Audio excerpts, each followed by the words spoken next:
to vandalism, damaging property, and in order to control the situation from stopping it to escalate further, security has been beefed up.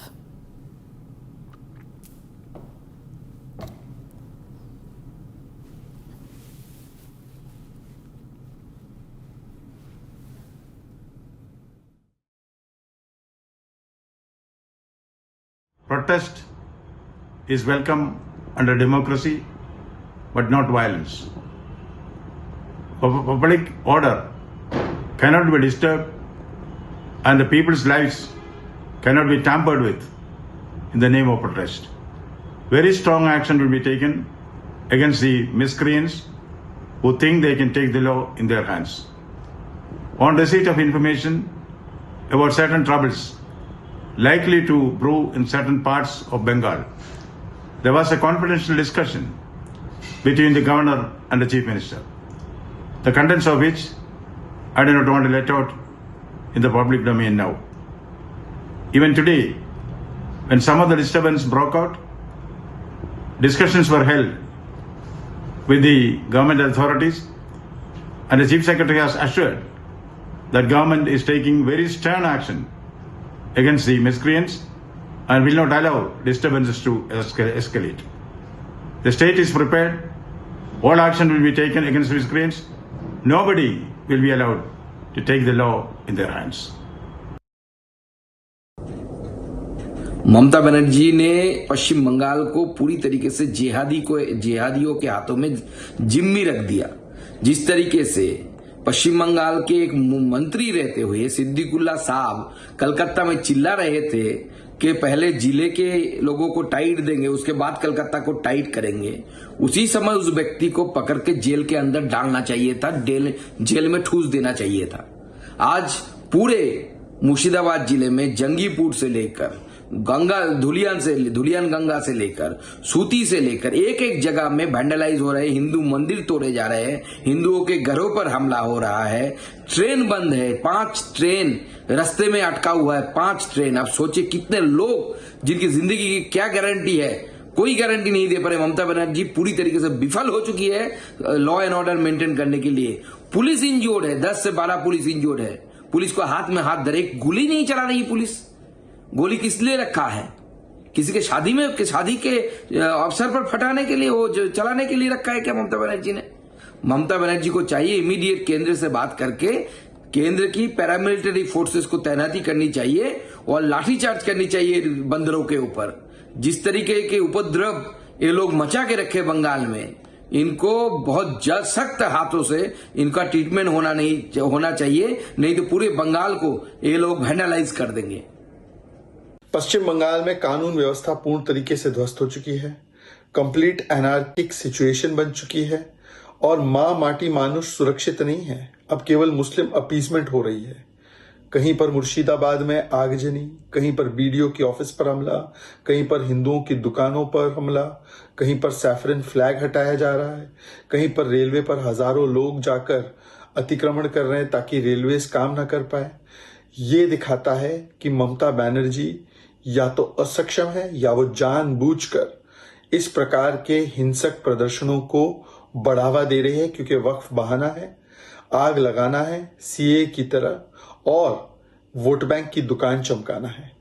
ये वैसे तो कहते हैं कि हम इस कानून का विरोध संवैधानिक तरीके से कर रहे हैं, पर यह संविधान है या ये केवल और केवल वोट बैंक के नाम पर हिंसा की दुकान, नफरत की दुकान है। कहते हैं हम संविधान नहीं मानेंगे, भड़काऊ भाषण देते हैं और उनको खुली छूट दी हुई है कि वो इस प्रकार के भाषण दे सके। ये डेमोक्रेसी में नहीं, दंगों में विश्वास रखने वाले हैं। ये उम्मीद पर नहीं, उम्मा के लिए इस प्रकार से संविधान के ऊपर शरिया को रखकर प्रदर्शन का एक इतना नंगा नाच देखने को मिल रहा है, वो देखने मिल रहा है। ये किस प्रकार का प्रदर्शन है जहां पर पूरे प्रदेश को बंधक बनाने की एक कोशिश की जाती है। सीए के नाम पर भी यही हुआ और आज वक्फ संशोधन बिल के नाम पर भी यही हो रहा है। और इस पूरे हिंसा को सपोर्ट, एंडोर्स और पेट्रोनाइज करने वाली ममता बनर्जी है, जो कहती है कि मैं आपको प्रोटेक्ट करूंगी। एक वोट बैंक को क्लीन चिट मिल जाती है कि किस प्रकार से वो दंगे कर सके, किस प्रकार से वो आगजनी कर सके। And we move on to get you details of how it's a big win for our forces in that Kishtwar encounter. Republic got you details of how 3 terrorists were trapped. And in the latest, we are learning that all the 3 terrorists have been killed. Top Jaish commander Saifullah, who was also killed in that encounter, he was behind 5 deadly terror attacks. Saifullah had carried out attacks in Doda, Kishtwar and Anantnag. And in the latest, we learned that all the terrorists have been gunned down in the Kishtwar encounter. The ongoing counter-terror operation in Chatu area of Jammu and Kashmir's Kishtwar district, where the Indian Army said that 3 terrorists were trapped, but now we learn that all the 3 terrorists in Operation Chatru have been killed. Remember, it is extremely challenging because of the bad and inclement weather and also the forest-like topography. A large quantity of arms and ammunition have also been recovered. Let me get further details from Aravat joining us on the broadcast. Over to you, Aravat. This is a big win for the forces, as we have seen that the operation was conducted in the Kishtwar. This operation has launched by the Joint Security Forces after receiving the intelligence-based input about the presence of a group of Jaish-e-Mohammed highly trained terrorists. And this time we have seen that the Saifullah, the commander of the Jaish-e-Mohammed, has been neutralized by the Joint Security Forces. And this is the big win for the security agencies, as we have seen the Saifullah, commander of Jaish-e-Mohammed, he was involved in the various big terror attacks in the Jammu region. Whether we'll talk about the Kishtwar, Doda, and other parts of the Jammu region, and this is the major win for the forces. And we have seen the ongoing operation. 3 terrorists have been neutralized by the Joint Security Forces. Also, there are input about the more terrorists in the same area where the operation is going on, and we have seen that the US-made M4 rifle have also been recovered during the operation by the Joint Security Forces. Also, some huge kg of arms ammunition have also been recovered by the Joint Security Forces. In fact, this is the big win for the Jammu and Kashmir police and other security agencies in the Jammu and Kashmir, that the ongoing operation is on. And we have also been told that the Indian Army and Jammu and Kashmir police will brief the media about this ongoing operation, how this operation was conducted, and this is the big achievement for the forces. Back to you. Continue talking to us, because it hasn't been an easy operation to perform, and that too the kind of success it attained, Operation Chatru. Bad and inclement weather conditions and also the topography that has been extremely challenging. But despite all odds, our army that managed to gun down all the terrorists, and most importantly, Saifuddin, who has been gunned down as a part of this encounter. Saifullah, I beg your pardon, top Jaish commander responsible for so many other attacks, certainly was not an easy operation to perform. Yeah, actually it was a bit challenging for the forces, as we have seen that the weather condition was not permissible, but we have seen that the forces have conducted the operation with the high professionalism, and we have seen the operation was conducted where we have seen that it was very difficult for the forces to conduct the operation, where we have seen that the area is having the snowy area, and we have seen that the weather was not good, but the security forces remained at the site where this operation was started, and we have seen that in this big achievement for the forces, we have seen that the 3 highly trained Jaish terrorists have been neutralized. If we'll talk about the demography of this area, we have seen that this area is having the deep and dense forest areas, but we have seen that the forces have conducted the operation very successfully, and the operation is still on. Yes, Vaishya. Aravat, do stay on. It is unfortunate that one JCO lost his life at the LOC in Aknoor sector. Infiltration bid that was spoiled by the Indian Army, but one JCO who lost his life, he was martyred at the LOC in Aknoor sector. Aravat. All right, I believe Gursimran is getting us further details on the same. Over to you, Gursimran. Yes, an infiltration bid has been foiled in the Aknoor sector of the line of control. It is in the Keri Batal area. The deployment was of the 9 Punjab, and an ambush was laid based on a specific intelligence input that the terrorist group will try to infiltrate into the Indian territory. Yesterday, when the ambush was changing its location, it was roughly around 9 in the evening when the location was being changed. They saw a group of terrorists trying to sneak in into the Indian territory. The number of the terrorists that were sneaking in was 4, and when these 4 terrorists, they were fired upon by the security forces, the terrorists opened fire. In the retaliatory action, there was some injuries to the head constable, to the Subedar, the JCO of the Indian Army, Kuldeep Chand, and after he was taken to the hospital, he succumbed to the injuries. But the uttermost shocking part was the Pakistani army that opened the fire at the Indian Army locations because to felicitate the infiltration of the terrorists, which clearly shows that how Pakistan is backing and batting for the terrorists to infiltrate into the Indian territory at a time when they know that the Jaish group is being eliminated in the Kishtwar. They attempted another group to infiltrate into the Indian territory, but the security forces have foiled the bid of the Pakistan. But unfortunately, JCO of the Indian Army, Kuldeep Chand, has made the supreme sacrifice and laid down his life for the country. Thank you, Gursimran, for getting us those details.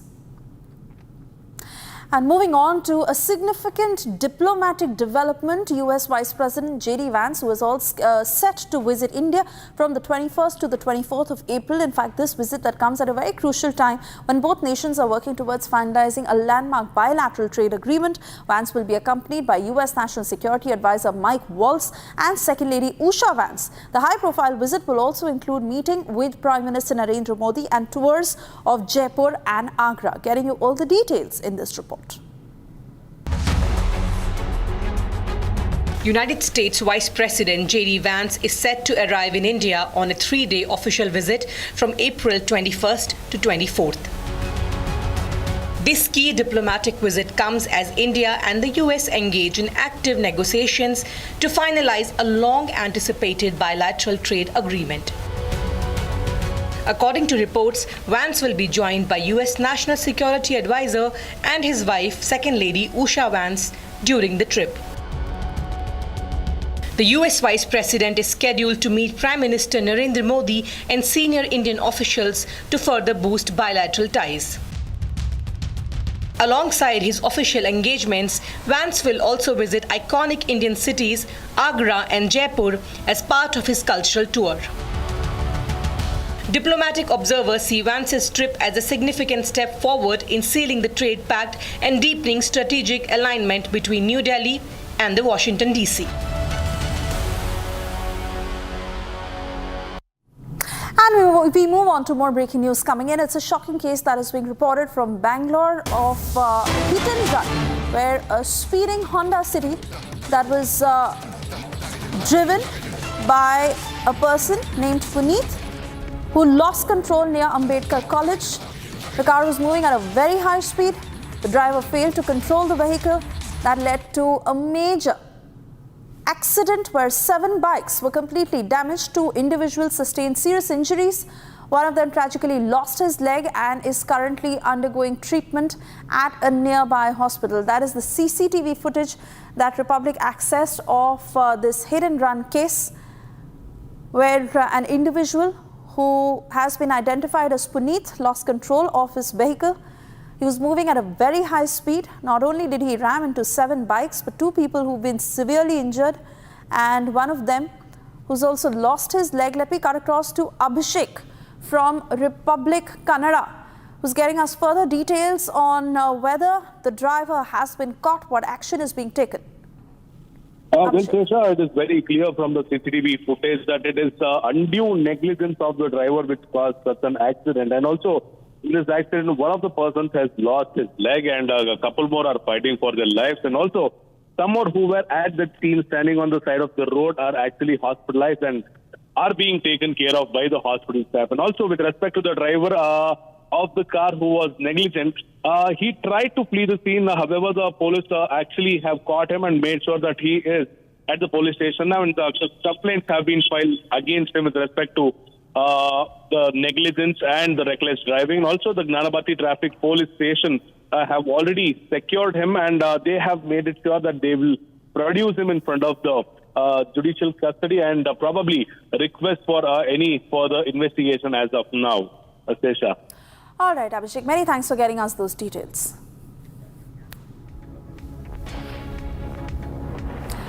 And we now take a quick check of the other top stories we are tracking for you this morning. These are stories in brief on Bharat in 2 minutes. Security heightened in Riyasi in Jammu and Kashmir as Prime Minister Modi is expected to inaugurate Udhampur-Srinagar-Baramulla rail link later this month. The railway project is important for Indian Railways, through which the entire country's railway network is getting connected to Kashmir's railway network. Punjab DGP Gaurav Yadav conducted midnight inspection on Friday under Operation Satark as part of the police mission against drug peddlers. Later, he told reporters that Punjab police is alert about fighting the drug issue in the state. Punjab government has initiated this operation against drug peddlers. Security forces deployed in Jangipur, Murshidabad in West Bengal, where people staged a protest against the Waqf Amendment Act.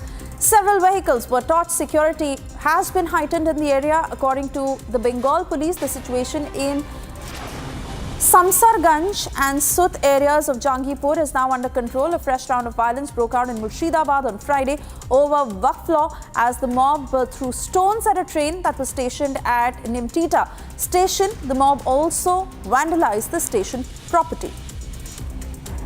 A significant explosion rocked MMP Aluminium Industries in Nagpur district on Friday evening, leaving 7 individuals injured. 2 of the injured are in critical condition and have been hospitalized. The aluminium powder used in the foil and powder manufacturing fueled the ongoing fire, complicating efforts to fully extinguish the blaze.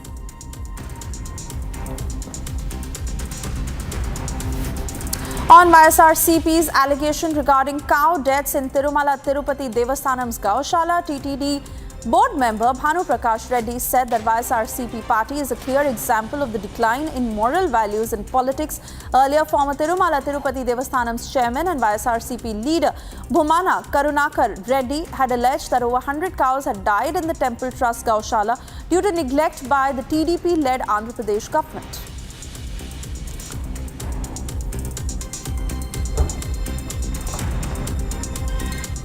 And we now get to details of how the BJP and AIADMK have forged an alliance ahead of the 2026 Tamil Nadu Assembly elections to challenge the DMK and Congress alliance in the state. Will the freshly forged poll tie-up succeed is the big question. We're getting you all the details of these latest developments. AIADMK और Bharatiya Janata party के नेताओं ने मिलकर तय किया है कि आने वाला तमिलनाडु विधानसभा चुनाव AIADMK, भारतीय जनता पार्टी और सभी साथी दल मिलकर NDA के नाते लड़ेंगे. The deal for the 2026 Tamil Nadu Assembly elections is sealed. The BJP and AIADMK have forged an alliance to fight against the ruling DMK government in the southern state. Clearing the confusion over the chief ministerial phase, Shah said that the NDA bloc will contest elections with Edapati K Palaniswamy as its face. ये चुनाव राष्ट्रीय स्तर पर नरेंद्र मोदी जी के नेतृत्व में और राज्य स्तर पर AIADMK के नेता एड़ापाडी जी के नेतृत्व में लड़ा जाएगा. मुझे पूरा विश्वास है कि आने वाले दिनों में जो चुनाव होने वाला है वो जनरल इलेक्शन में NDA प्रचंड बहुमत हासिल करेगा और तमिलनाडु में फिर से एक बार NDA की सरकार बनेगी. Clearing the party's position, Home Minister Amit Shah made it amply clear that the BJP will not intervene in allied AIADMK's internal affairs. And seat-sharing formula will be chalked out mutually by both the parties. AIADMK के internal affairs में हमारा कोई interference नहीं होगा. जहां तक NDA के साथी दलों का सवाल है, AIADMK और BJP का तमिलनाडु यूनिट बैठकर तय करेगा. Shah also launched a blistering attack on the DMK over issues like corruption, three-language war in the state. Sharpening his attack, Shah pointed out that the DMK is using delimitation and language war as a ploy to distract people from key issues of the state. Tamil Nadu के अंदर DMK party सनातन धर्म, 3 language policy और कई ऐसे मुद्दे उठा रही है। उसका एकमात्र उद्देश्य मूल मुद्दों से ध्यान हटाना है। Time now for a short commercial break. On the other side, violent protests erupt across West Bengal in the aftermath of demonstrations against Waqf Act. Stone pelting was reported. Vehicles were torched.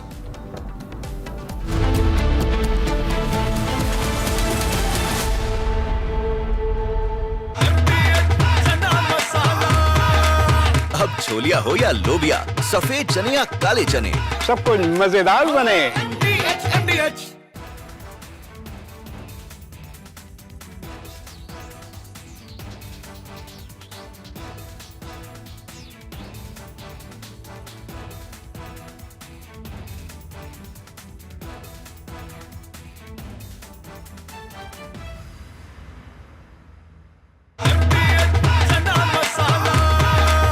अब छोलिया हो या लोबिया, सफेद चने या काले चने, सब कुछ मजेदार बने।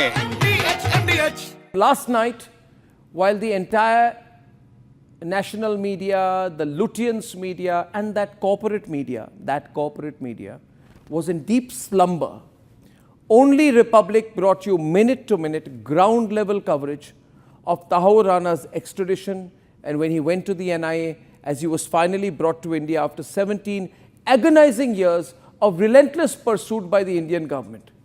This is the one of a man hunched over. More than ever, we need voices that unites us and not divide us. We need voices that inform, inspire and uplift and not really chase behind cheap clicks. At Republic, we believe that digital space can be a force for good. And that's why we are launching the Republic Positive Influencer Program. If you're a content creator that believes in nation first, if your idea sparks awareness, builds strength, or brings in the positive change, then this is your moment. Work with us at the largest newsroom in Asia. Build content in politics, history, technology, health, create anything that moves India forward. This is not just another content program. It's a movement, a revolution that you can be part of. Join us. Let's use our voice to build a Viksit Bharat. Let's give India a digital space that it deserves.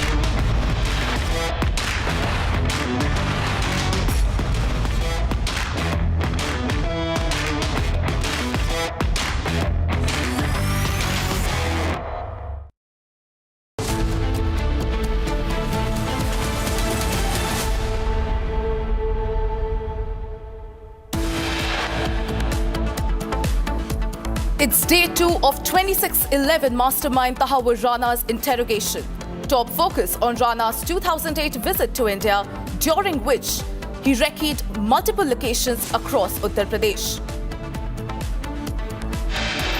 ये खेल ही लगता है इसलिए कि 2011 में जब UP की सरकार थी तो पूरी जांच की फाइल अमेरिका को दे दी गई और हेडली को मुख्य आरोपी माना गया था और तहव्वुर राना को कॉन्स्पिरेटर माना तो गया था लेकिन उतनी बड़ी भूमिका में नहीं था।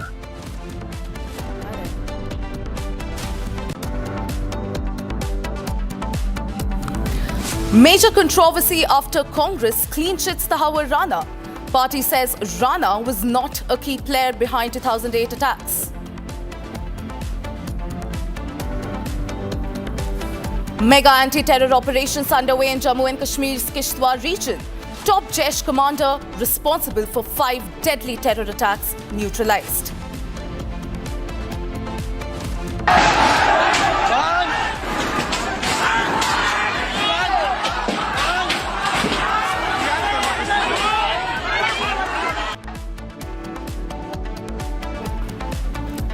Violent protest erupts across West Bengal in the aftermath of demonstrations against Waqf Act. Stone pelting reported and vehicles torched. US Vice President J.D. Vance set to visit India soon. first trip since taking oath in the Trump 2.0 administration.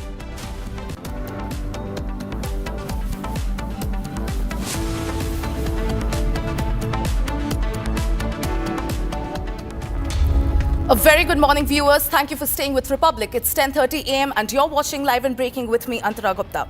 Now, there are a lot of stories that we are tracking for you in this edition.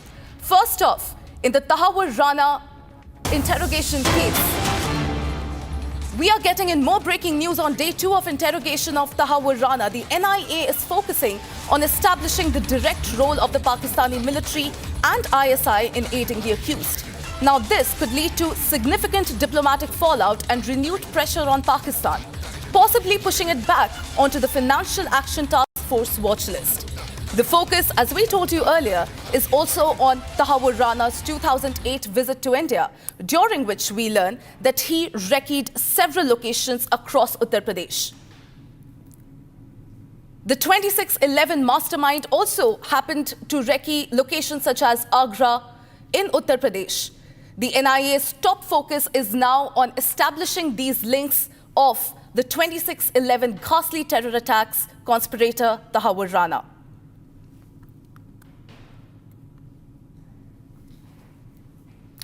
All right, viewers, we have Piyush joining us on this story.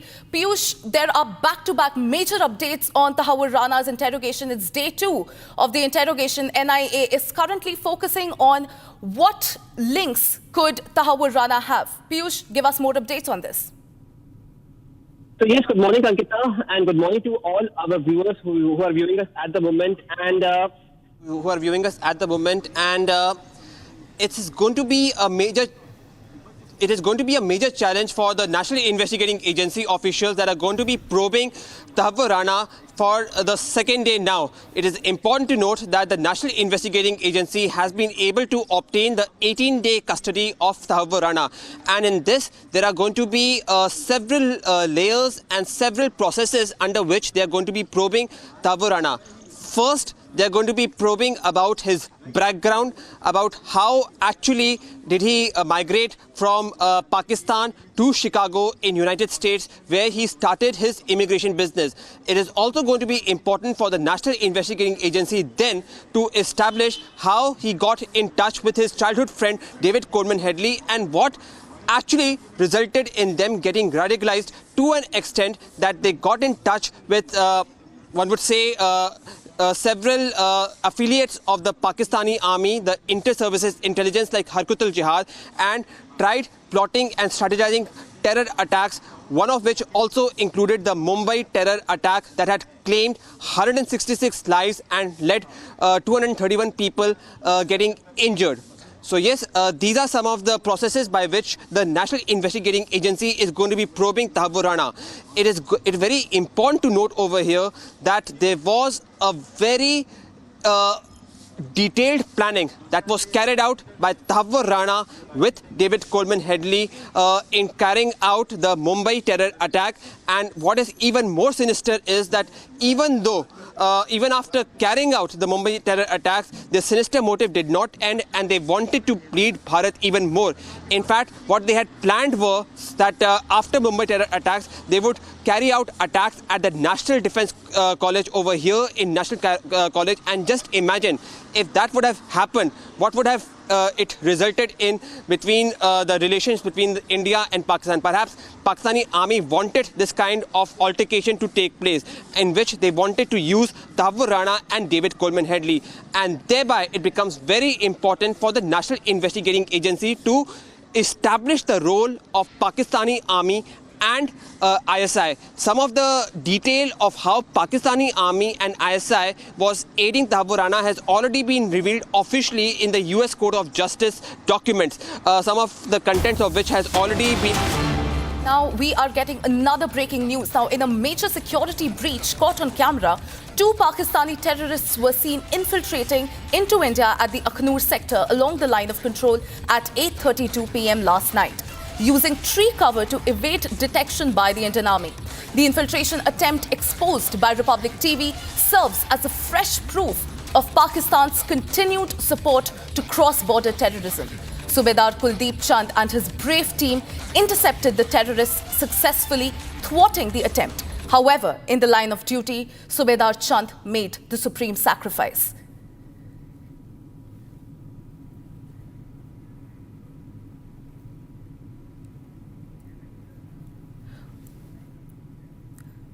All right, we have reporters joining us from the ground. Gursimran, I'll first go to you. We can see that Pakistan is making a repeated attempt to thwart our border security. In fact, just few days back, Amit Shah also went to the LOC amid these escalating tensions. Now we are coming to know that Subedar Chand, in the line of duty, made the supreme sacrifice. Gursimran, what more update do you have on this? See, this clincher video that Republic had got access of clearly exposes Pakistan that how they are abetting and pushing terrorists into the Indian territory. We have the timestamp of this video. It is taken at 8:32 p.m. last evening. That is on the evening of 11th of April, 8:32 p.m. when the terrorists of Pakistan, 2 in numbers, they tried to infiltrate. A group was of 4, but 2 have been caught on camera trying to enter the Indian territory. Since it was a border area, this is a area where there are high mountains, and taking the advantage of the darkness, this group of terrorists, they try to infiltrate into the Indian territory, and they are seen in this 32-second long video that the Republic has accessed. The terrorists can be seen taking first the advantage and cover of the bushes that are there, and then taking the cover of the tree so that they can enter the Indian territory. But as soon as they were spotted on the digital surveillance device by the Indian Army, the ambush team that was there, they reacted promptly to the terrorists, and they opened the fire at the terrorists, in which we are told that the terrorists escaped back. However, their fate remains to be unknown. But one Subedar, JCO Subedar of the Indian Army, Kuldeep Chand, he made the supreme sacrifice. Right. He was injured, and when evacuated to the hospital, he made the supreme sacrifice. Now, this video also shows that how Pakistan is desperately trying, because at that given time, Pakistan was aware that the terrorists are getting killed in Kishtwar, and that's why they were pushing more terrorists into hinterland. Right, Gursimran, we'll keep coming back to you. For now, we have defense expert Shailendra Singh with us. Sir, thank you for speaking to Republic. We are coming to know that Pakistan is making back-to-back attempts to breach our security forces at the line of control. Sir, could you tell us what more do you have on this? Jai Hind, Namaskar. I must tell you that this is not going to end that easily. You will keep having the infiltration, because Pakistan has got various agenda, and latest agenda being to divert the attention from Rana and trying to score a point this side. The bigger point is that this terrain of Akhnur area and others is very, very thickly vegetated. You will get support at night that you cannot go detected all the time. I don't think the solution lies in trapping them. I feel, let the government and army decide. Let us reach out those places from they are getting launched. You don't have to wait for people to come this side, because let us be very clear. The choice for me as a soldier is either get killed or kill him. And if I have to avoid getting killed and kill him, I will have to reach out to him in his place at my selected time, at my decided time, as to how I can crash or destroy the launching pads, the route which they are taking, because if our surveillance devices can detect it on this side of the fence, I'm sure I can detect it other side of the fence, because I have operated in this area. It's highly possible. It may be a difficult decision, but the only solution lies that we don't sacrifice more people, is that let us start going that side and destroying those camps and destroying those attempted so-called, infiltration by these terrorists. Thank you. Thank you, sir, for speaking to us, speaking to Republic. I now move on to Arawat, who's also live with us from the spot. Arawat, we are getting to know that Pakistan is making their repeated attempts to cross the border and to infiltrate into our country. Subedar Chand has also made the supreme sacrifice in the line of duty. What more do you have on this for us? Are there any more terrorists that could have infiltrated? What more updates do you have on us? Yeah, absolutely. As we have seen that the intelligence agencies has sounded alert before this infiltration, that they have told that there are in number of the multiple numbers of launching pads for active in the Pakistan occupied Kashmir. Then after we have seen that the security has been beefed up from the line of control areas to other sensitive spots under the, like we can speak about the Akhnur sector, where we have seen that during the operation we have seen that the Republic has accessed the footage of the thermal camera, where we have seen that the terrorists spotted in this visual. And also we have been told by the sources that this was the group by the Jaish-e-Mohammed that was trying to infiltrate to this side. After we have seen that numerous of the operations are also underway in the various parts of the Jammu and Kashmir, and at the same time we have seen that the attempt was made by the Pakistan-based terrorists to infiltrate to this side, but we have seen the alertness of the forces and the alert have been foiled, and it clearly indicates that the frustration of the Pakistan-based terrorist organizations who are continuously trying to push the terrorists to this side, but we have seen the alertness of the forces. Also, we have been told that the one JCO has been martyred during the exchange of the fire in the Akhnur sector. Yes, back to you. Right, Rawat, thank you for getting us those updates. We are getting to know that we are joined by Major General Rajan Kochar, who is also a defense expert. Sir, this is the third breach in the last 2 weeks. In fact, this comes just days after Amit Shah's visit to LOC, sir. What is happening right now on the LOC? Pakistan is making repeated attempts to breach the LOC. What more can you tell us? Thank you for inviting me to the program. This is a design. What I am actually seeing in the last 15 days or so, we have seen this is the third or the fourth attempt to breach the LAC. And we are also seeing Pakistan battle action teams called BAT trying to move inside and trying to create a situation which I think is not conducive to the type of ceasefire agreements we have had with Pakistan. So I think it is a time now when we need to review that ceasefire on the line of control where these firings have been stopped. We need to target their posts in a more consistent manner. And it is to the credit of the Indian Army that every time Pakistan makes an attempt to come inside, it has to go back with very heavy casualties. So I think we have to make the cost high for Pakistan. And because I seem to believe there is a strategy which has been adopted by Pakistan now to repeatedly make the line of control hot.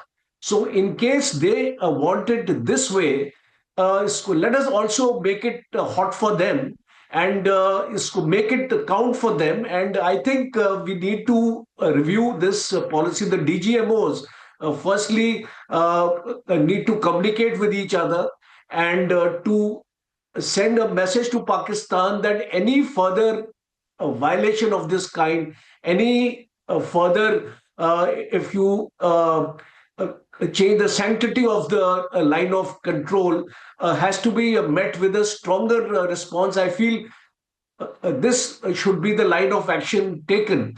Secondly, what we are seeing in the Pakistan army also, it is reflecting because the kind of losses they are getting in Baluchistan and Khyber Pakhtunkhwa, they want to redeem themselves in some manner or the other.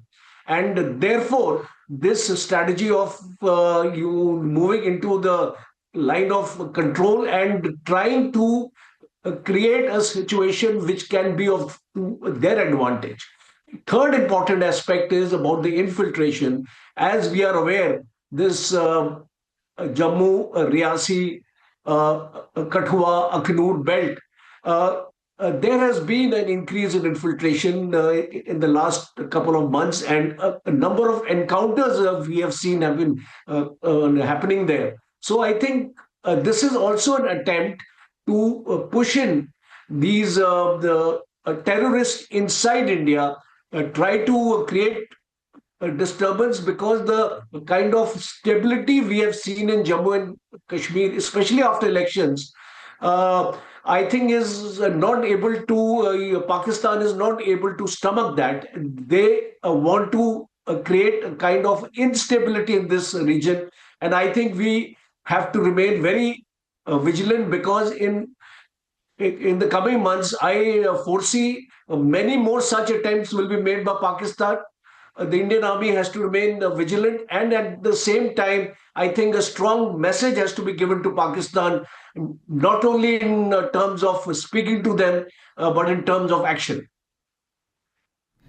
Major General Rajan Kocha, thank you so much for speaking to us. Please do stay with us as we keep coming back to you. For our viewers, we move on to Zeenat, who also is live with us from the spot. Zeenat, we saw the cowardly infiltration attempt by the Pakistan.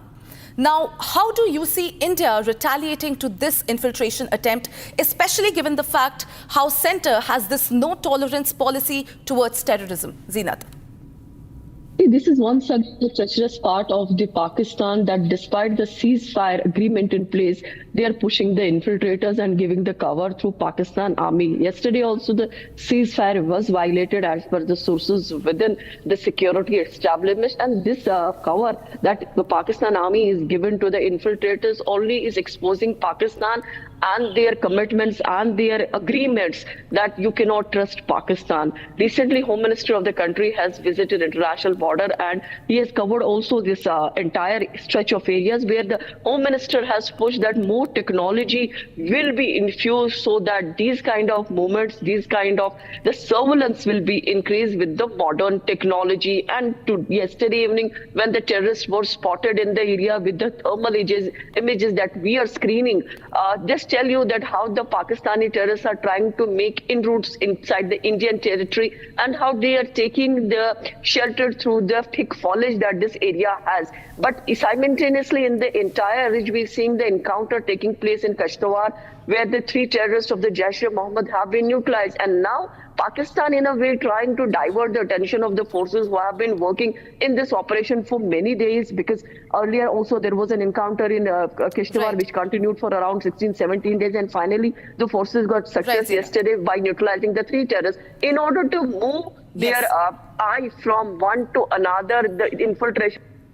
Zeenat, yes, do stay with us. We are being joined by Defence Major General Shashi Asthana. Sir, thank you so much for speaking to Republic.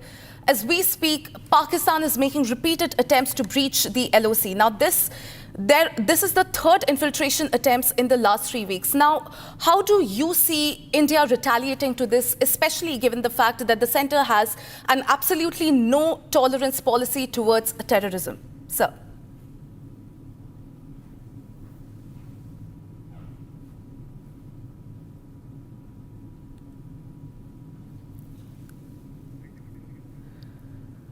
It seems like Major General Shashi Asthana is joining us on a phone line. There seems to be a technical glitch right now. Viewers, just to keep you in the loop, Pakistan is making back-to-back attempts to breach the line of control. On your screens is the clincher CCTV, on the clincher footage of the infiltrators trying to infiltrate from the borders.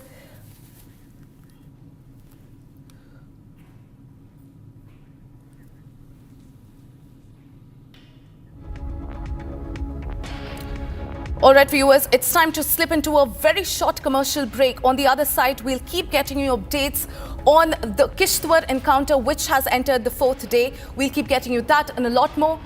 Stay tuned.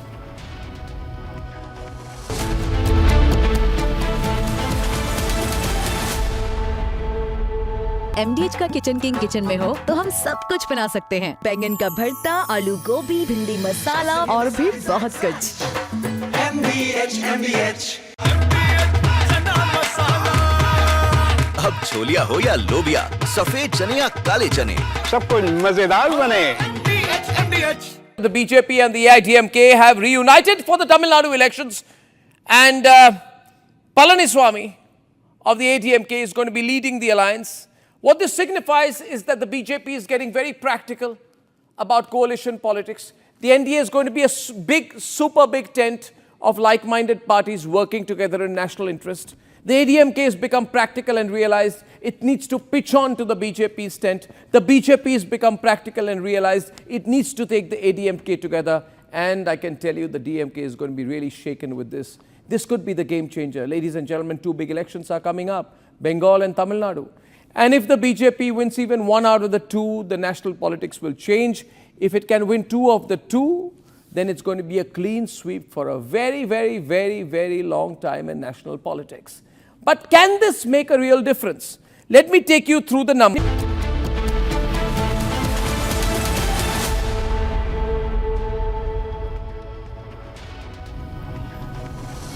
Thank you for staying with Republic viewers. Now, the BJP and AIDMK have forged an alliance ahead of the 2026 Tamil Nadu Assembly elections to challenge the DMK and Congress alliance in the state. Will the freshly forged poll tie-up succeed? Take a look at this report. AIDMK और Bharatiya Janata party के नेताओं ने मिलकर तय किया है कि आने वाला तमिलनाडु विधानसभा चुनाव AIDMK, भारतीय जनता पार्टी और सभी साथी दल मिलकर NDA के नाते लड़ेंगे. The deal for the 2026 Tamil Nadu Assembly elections is sealed. The BJP and AIADMK have forged an alliance to fight against the ruling DMK government in the southern state. Clearing the confusion over the chief ministerial phase, Shah said that the NDA bloc will contest elections with Edapati K. Palaniswamy as its face. ये चुनाव राष्ट्रीय स्तर पर नरेंद्र मोदी जी के नेतृत्व में और राज्य स्तर पर AIDMK के नेता एड़ापाडी जी के नेतृत्व में लड़ा जाएगा. मुझे पूरा विश्वास है कि आने वाले दिनों में जो चुनाव होने वाला है वो जनरल इलेक्शन में NDA प्रचंड बहुमत हासिल करेगा और तमिलनाडु में फिर से एक बार NDA की सरकार बनेगी. Clearing the party's position, Home Minister Amit Shah made it amply clear that the BJP will not intervene in allied AIDMK's internal affairs. And seat-sharing formula will be chalked out mutually by both the parties.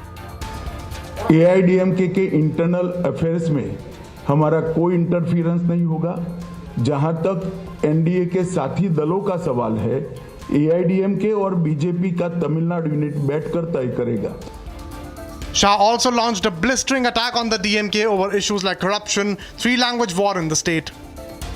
Sharpening his attack, Shah pointed out that the DMK is using delimitation and language war as a ploy to distract people from key issues of the state. Tamil Nadu के अंदर DMK party सनातन धर्म, 3-लैंग्वेज policy और कई ऐसे मुद्दे उठा रही है. उसका एकमात्र उद्देश्य मूल मुद्दों से ध्यान हटाना है. Hitting back at the BJP, DMK leader T.K. Silangovan took a dig at the newly forged alliance and said that the alliance will end up benefiting the DMK. DMK votes will solidly come to DMK. Opposition votes will split. That will do more good to us. Jayalalitha defeated BJP in the parliament in 1999. Then how will you say that it's a natural alliance? They had to lose power within 1 year. So what all these things show? Do they show any natural alliance among them? No. It is an alliance for convenience. It is an alliance because of threat by the BJP, and ADMK had submitted to the threat. The DMK even alleged that the BJP is against the Tamilians. We see that party as the BJP, a party which is stand against the people of Tamil Nadu, a party which wants Tamil Nadu not to flourish, a party which wants the education, Tamil Nadu education, educationally Tamil Nadu stands number 1. They want to kill that and bring in their own education policy. In every aspect, they are against the growth of Tamil Nadu. The elections are just 1 year away and the alliances have been forged. The big question is, will the BJP AIADMK poll tie-up succeed in unseating the DMK?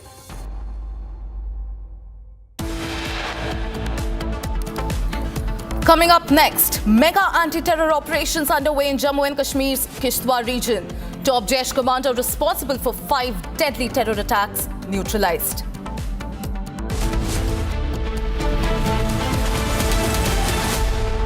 सस्ते वाले दाल मसाले स्वाद हुआ बेकार MDH की हल्दी मिर्ची धनिया करे कमाल ये रंग दे ये खुशबू दे ये तीखा ये कम पड़े क्या निराला MDH मसाला इसको घर पे लगाओगे तो शादी का तो पता नहीं पर घर पक्का नहीं टूटेगा रुंगटा नहीं तो घर स्ट्रॉन्ग नहीं रुंगटा स्टील TMT बार एकदम सॉलिड पहाड़ों में एक हाइकिंग स्टिक भी बन सकती है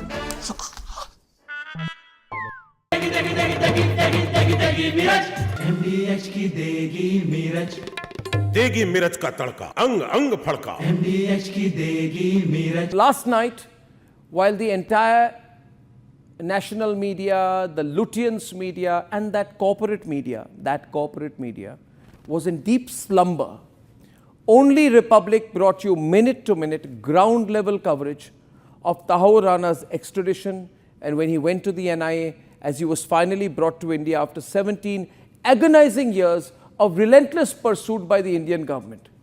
This is the one of a man hunched over, chained. Republic Media Network is thrilled to announce an influencer incubator program where you can be a part of creating some world-class content that is nation first and that creates awareness. And Republic is going to give your content the reach. The Positive Influencers program, which aims to bring together diverse set of people from across the country, is going to run from the Republic Media Network campus, which has the largest newsroom in Asia. So what is the wait for? Come and join this revolutionary program.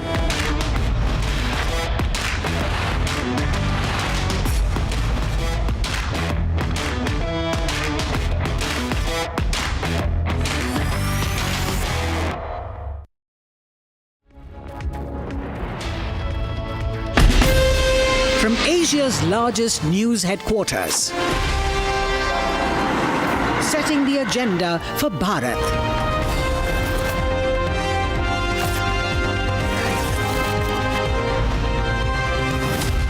You're watching Republic.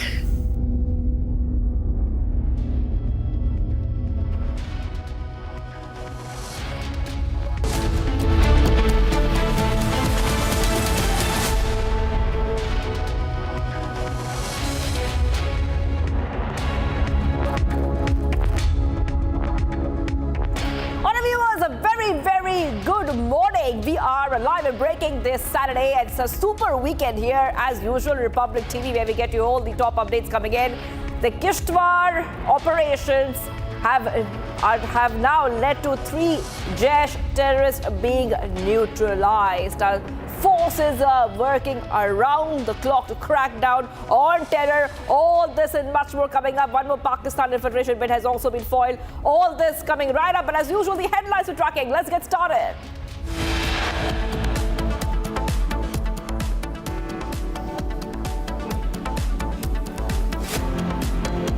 Proof of Pakistan's infiltration attempt on Republic TV. 2 terrorists seen entering India at 8:32 p.m. last night.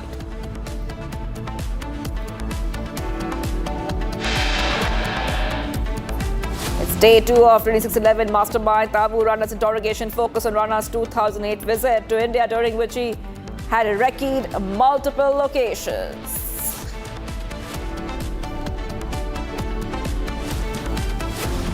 जो खेल ही लगता है इसलिए कि 2011 में जब UP की सरकार थी तो पूरी जांच की फाइल अमेरिका को दे दी गई और हेडली को मुख्य आरोपी माना गया था और तहव्वुर राना को कॉन्स्पिरेटर माना तो गया था, लेकिन उतनी बड़ी भूमिका में नहीं था।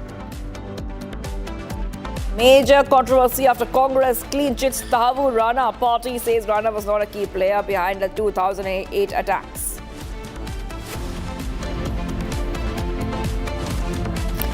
Mega anti-terror operations underway in Jammu and Kashmir's Kishtwar region. Top Jaish commander responsible for 5 deadly terror attacks neutralized.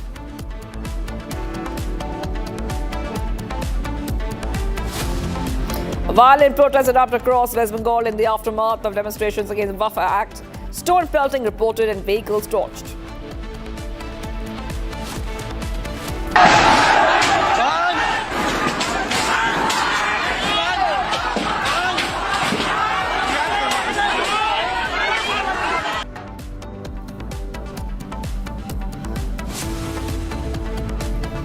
And US Vice President J.D. Vance set to visit India soon, first trip since taking oath in the Trump 2.0 administration.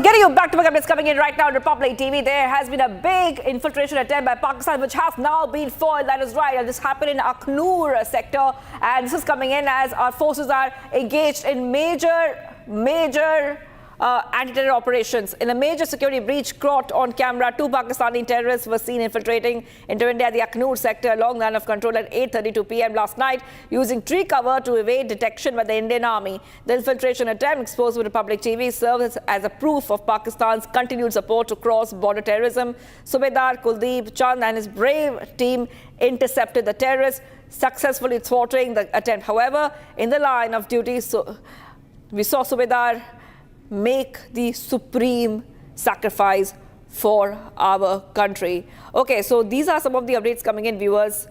And remember that this is an infiltration bid caught on camera. Those are the pictures you see on your screen. This is how the Pakistani terrorists are infiltrating.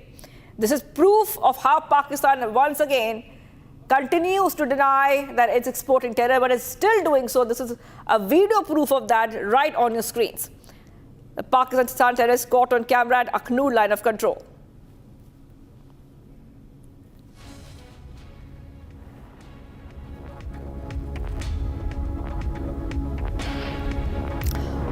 All right, we've been joined by our colleagues Gursimran and Zeenat, and we're also being joined by Major General A.K. Sivach, who's a defense expert, joining us live on Republic TV. And I just want to first go across to our colleague Gursimran, who is getting us top updates. Gursimran, please take our viewers through the latest coming in, because those pictures are showing the infiltration attempt. And I just want to point out to our viewers that how Pakistan has denied any involvement in exporting terror, even going to the international forum and talking about it.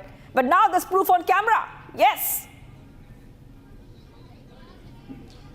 Yes, Shivangi, I'm going to explain this 32-second long video that has been accessed by Republic. This is a thermal sensor video that traced the movement of the infiltrators or any of the suspected movement along the line of control. Yesterday, it was at around 8:32 in the evening when the movement was spotted, though this video was taken late, but this movement was spotted on the thermal camera as well as troops on ground. The team of the troops that was being led by the Subedar Kuldeep Chand of the Indian Army's 9 Punjab Regiment. Important to mention that as soon as they saw the movement of the suspected terrorists, they moved from the ambush location towards the terrorists so that they can be neutralized. But taking the advantage of the darkness, the terrorists can be seen changing their location from the left towards right so that they can take the cover of the tree that is there. Earlier, these terrorists were taking the cover of the bushes. You will see that the terrorists were all of a sudden emerging out of the bushes. This is in the Lalyali area of the line of control from where this video has surfaced. Very important to mention one more thing,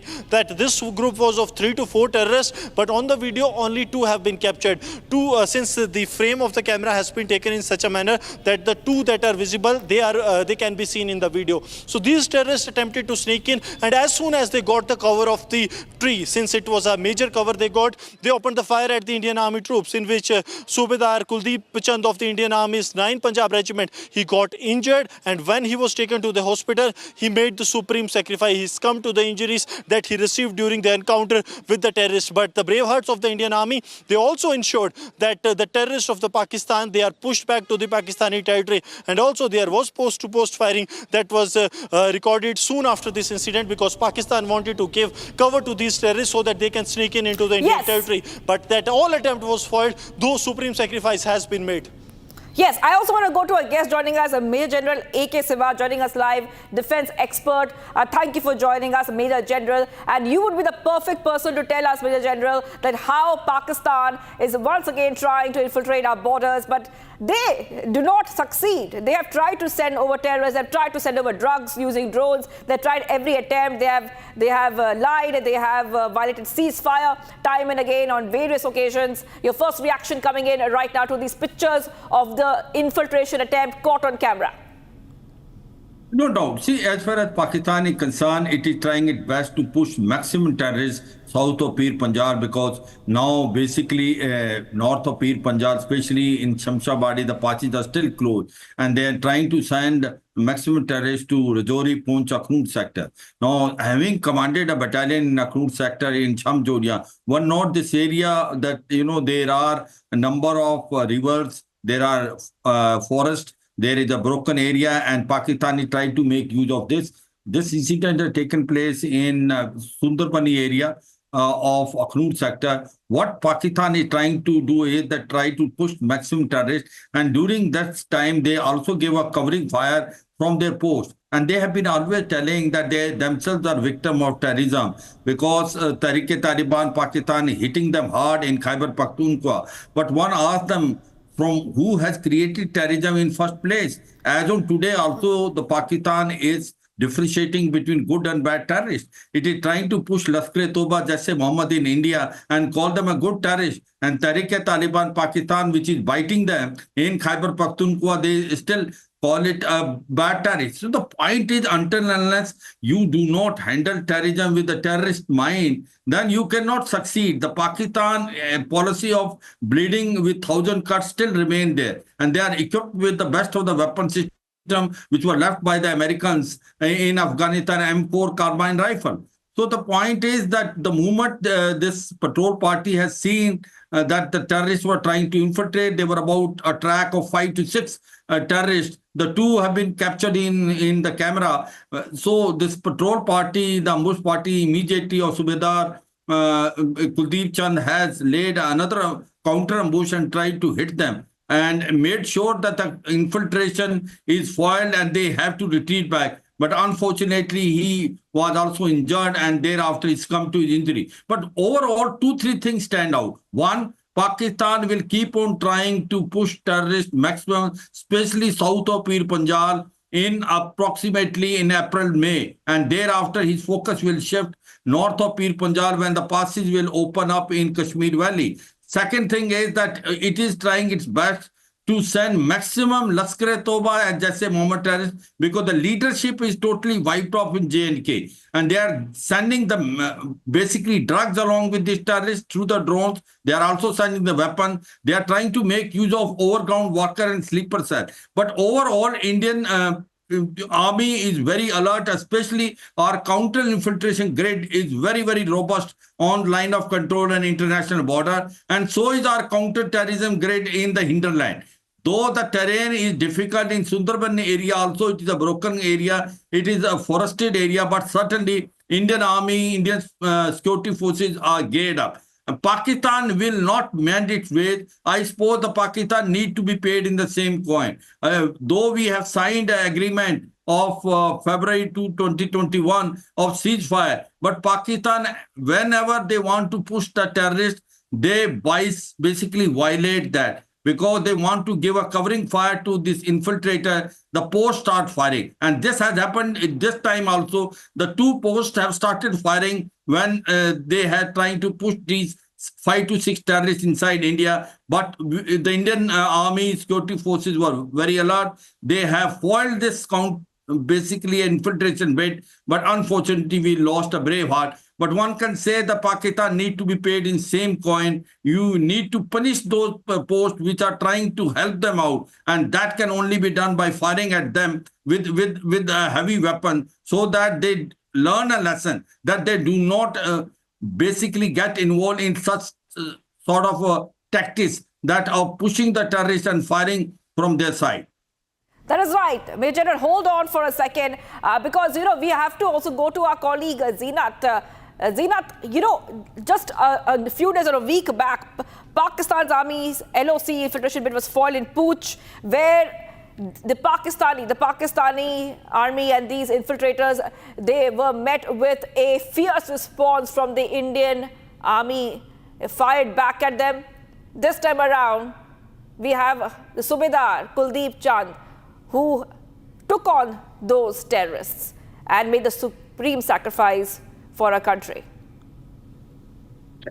Shimani, we need to understand that the Pakistan is desperate to push the dreaded outfits like Lashkar and Jaish, because seeing the ground in Kashmir Valley, the homegrown terror outfit like Hizbul Mujahideen, which always used to maintain the ground, now the youngsters, the locals have refused to be the part of terror organization Hizbul Mujahideen, and the figures that revealed by the J&K police say that it has almost come to single digit. That tells you that the Pakistan is not getting any support from the locals now, whether it was the Hizbul Mujahideen, they would recruit the people, or some of them would go even to the Jaish or Lashkar, but the local recruitment has come to an halt after anti-terror operations carried by the joint forces in the Kashmir Valley, and also using a weapon like UAP, where you see that the law is is above everybody and nobody will be spared whosoever carries the anti-national activities. With the result that Pakistan is losing the support from the locals in the Kashmir Valley and now turning their back towards the Jammu sector,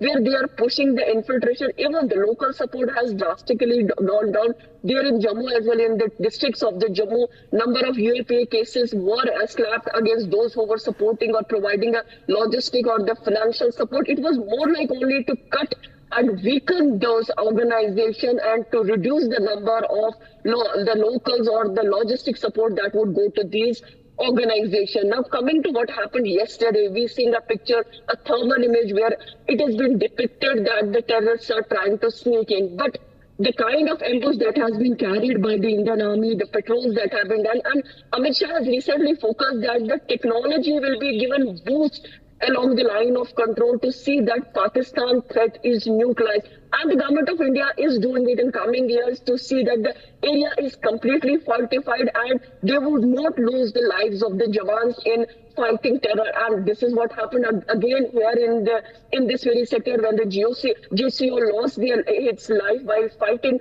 Pakistani terror. If you remember and go back in February, the Pakistani terrorists planted an IED and the Indian Army had to suffer casualties. In order to overcome all those challenges, we think that India is growing its mechanism apart from the human resource. They are more focusing now on the technology. Technology is going to help because this is the technology that the Indian Army has used to detect the images. This tells you that where the India has reach as far as the technology is concerned. Yes. And India has been maintaining...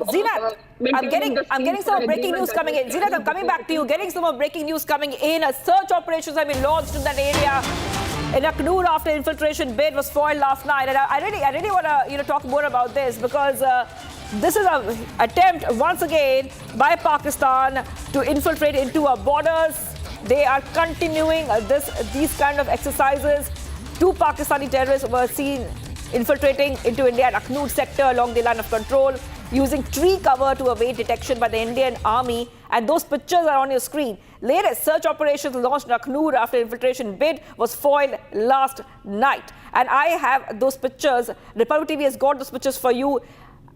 And these are exclusive. First and exclusive only on Republic TV. I want to go back to my colleague Gursimran, who's joining us right now. And Gursimran, we're talking about, how the Pakistani terrorists, how the Pakistani army continuing and trying different tactics every time to infiltrate our borders, to go ahead and violate ceasefire, to go ahead and send across different substances across the border. But the big question is, how are the terrorists going ahead and getting support in terms of coming out with new tactics to infiltrate into our borders. And our teams are working around the clock to go ahead and stop these tactics. Our security situation is also evolving to counter these tactics of the terrorists. If you could talk a little bit more on that.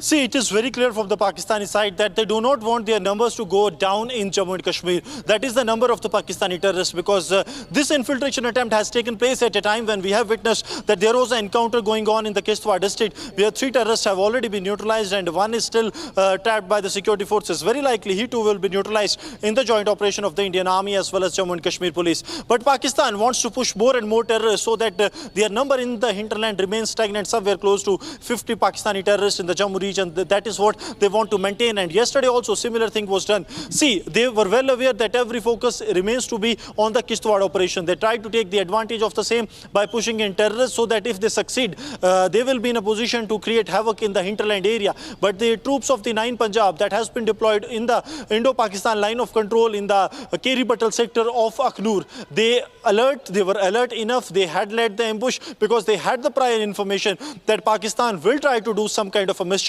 And when they saw this group entering the Indian side, they opened the fire at the group. And that is why the sole reason that this group could not enter the Indian territory, had they not been alerted, had they not seen the movement of the Pakistani terrorists entering the Indian territory, these terrorists would have entered the hinterland. And if they have, then it is a dense forested area, which makes it really, really challenging for the security forces to neutralize them in the hinterland. But the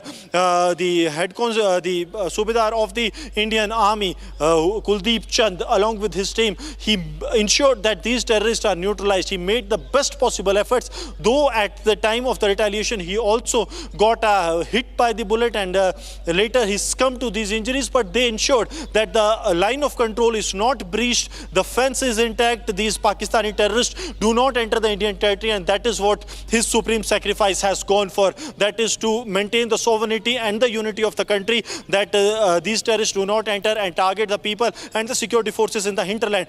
Now coming to the tactics of the Pakistani terror groups, this is very clear. Pakistan wants as much as terrorists they can into the Indian territory, and that's why we are witnessing that starting from the Poonch to Rajouri to Akhnur to Jammu to Samba to Kathua, you will not find a single day when you won't have the inputs that Pakistan is planning to push more and more terrorists into the Indian territory, because Pakistan wants India to be in turmoil, and that's why this time they have chosen Jammu region. They want more terrorists to be here. They want some of them to cross over to the Kashmir Valley, but they want to put their focus into the Jammu region. They want the people here to be terrified from the terrorists, and that is what the end game of the Pakistan says. That is right. That is right. Our security is also evolving its techniques to counter these terrorist and infiltration bids. I want to go straight across to our guest, Major General A.K. Siwat, joining us once more. Major General, Indian Army has said again and again that it's time Pakistan upholds the agreement it had with India, and that maintaining peace along the line of control is of utmost importance. It looks like India's statements, India's appeals for peace, Indian Army's appeals for peace is going and falling on deaf ears, Major General. Absolutely. See, as far as Pakistan is concerned, it is not going to change its tactics. The fact the Pakistan itself is bleeding and it is a victim of terrorism which was created by itself. But still, it is trying to push as many terrorists possible of Lashkar-e-Toba and Jaish-e-Mohammed, especially now south of Pir Punjab. And he has selected Rajouri, Poonch area, basically Akhnur sector, and including the international border area of Kathua and Jammu. The region south of Pir Punjab is 2, 3, 4. One is this is a forested area, number of inbuilt caves are also there, and certain troops were removed from here when the Chinese have come in 2020. That is the time when some sort of gaps were created. However, that gap has been already filled. The intelligence grade of our police is also very, very effective. So as on today, on line of control and also in the hinterland in south of Pir Punjab, our counter-terrorism grade and counter-infiltration grade is very stable and robust. And that's why you see that in Akhnur sector, in Sundarbani area, when the infiltration bid was tried, it was foiled. In fact, out of these 6 terrorists, possibly the 2 terrorists has been also got a hit. That possibly we'll able to find out after such operation. But certainly one thing is very clear, that the security forces are very, very alert. and south of Pir Panjal or even in Kashmir Valley. If you see in Kashmir Valley what is happening, there are hardly terrorists left. There are not more than 30 to 40 Lashkar-e-Toba jaise Mohammed terrorists left. There is hardly any terrorist of Hizbul Mujahideen, and radicalization is totally out. There is peace, tranquility and development taking place. And today Pakistan is feeling the heat. Pakistan want a new leadership to come because their leadership is completely wiped off, and counter-infiltration grid north of Pir Panjal, especially in Kashmir Valley, is so robust they are not able to succeed. So what they are trying to do is trying to push terrorists south of Pir Panjal through Akhnur sector, Rajouri Poonch sector, and then let them cross to Pir Panjal and go to the south valley, basically the southern area of Kashmir Valley. But that has not been successful. Indian forces very alert. But what we need to do is we have to teach a lesson to Pakistan. You know, whichever post help them that infiltration, we must punish that post. You know, though there is a ceasefire of February 2021, but this has been misused by Pakistan. Pakistan is trying to send terrorists. Pakistan is trying to also violate the ceasefire, because whenever they are trying to push terrorists, they try to give them a covering fire. We need to pay them on the same coin. That is my bottom line. And the point is that you have all the facility today. We have a drones also. We have also the UAV. We have the best of the surveillance system. We are making use of it, but Pakistan is giving the best of the equipment to even these terrorists. They are also making use of drones by sending their weapons as well as drugs and equipment. They are giving them a satellite phone. They are not making them use of a mobile which can be basically intercepted. So they are also trying to give them the whatever is the best available in Pakistan. But Indian forces are very, very alert, and we will make sure any infiltration bid tried by the Pakistan will be foiled on the line of control itself. And in case if some infiltration is successful, whether in hinterland in south of Pir Panjal or north of Pir Panjal, let me assure my countrymen that these terrorists will be eliminated in time to come, because our counter-terrorism grade both in south of Pir Panjal and north of Pir Panjal is very, very robust, very effective. It is a matter of time. But certainly Pakistan is trying its best to push more terrorists this summer. It wants that, to divert the attention of the public of Pakistan, what's happening in Khyber Pakhtunkhwa and what's happening in Balochistan. There is a total turmoil which is in Pakistan. Pakistan is having a political instability, economic crisis, and terrorism is on the increase. And that is what Pakistan want to do it. They want now to aggravate our side so that they can divert the attention. But let me tell you one thing. What's happening in POJK? The people in Muzaffarabad, Mirpur, Kotli, Jhangarh, Bagh, Dadnial and Pakistan Poonch, the people are on the road. They want to join India. They are saying they have been treated like a second-class citizen for 77 years. Pakistan has been bluffing them that Kashmir is not progressing. Now, through the social media, they have come to know the peace and progress prevails in our side of the border, whereas in POJK, वो कहते हैं ना खाने को पानी नहीं, खाने को दाना नहीं, पीने को पानी नहीं. So there is a lot of problem there in POJK and Gilgit Pakistan. Those people now want to join India. So this is what is happening. Now Pakistan is in catch-22 situation. They want to divert the attention of what's happening in Khyber Pakhtunkhwa, Balochistan, and what's happening in POJK. Let me tell you one thing. The way the situation is unfolding in Pakistan, there is a chance of civil war taking place in Pakistan in another 2-3 months. And you will find it Pakistan breaking into 4. One in Khyber Pakhtunkhwa, Balochistan, Sindh and Punjab. And POJK and Gilgit Pakistan, which is legally a part of India, will come back to India very soon. All right. Well, thank you for joining us there, Major General A.K. Sivaj. Thank you, Zina. Thank you, Gursimran. And we will now move ahead to some of the other stories we are tracking in our next segment, Bharat in 2 minutes. Let's get started.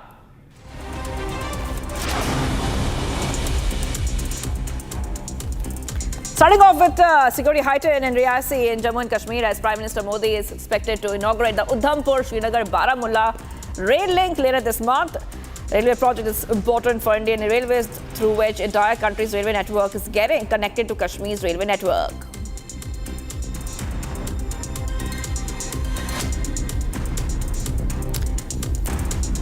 Punjab DGP Gaurav Yadav conducted midnight inspection on Friday under Operation Satark, part of the police mission against drug peddlers. Later, he told reporters that Punjab police is alert about fighting drug issue in the state. Punjab government has initiated operation against the drug peddlers of the state.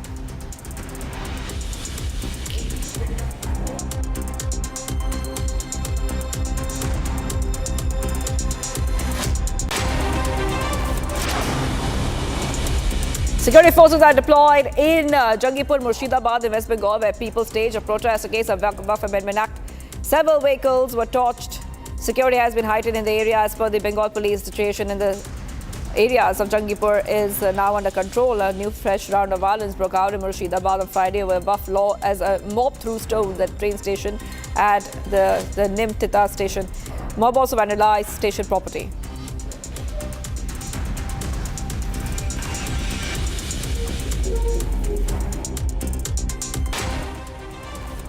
The Positive Influences program brings together a diverse set of people. The content you create has to be positive. The content you create has to be for nation building. Come be a part of this revolutionary project.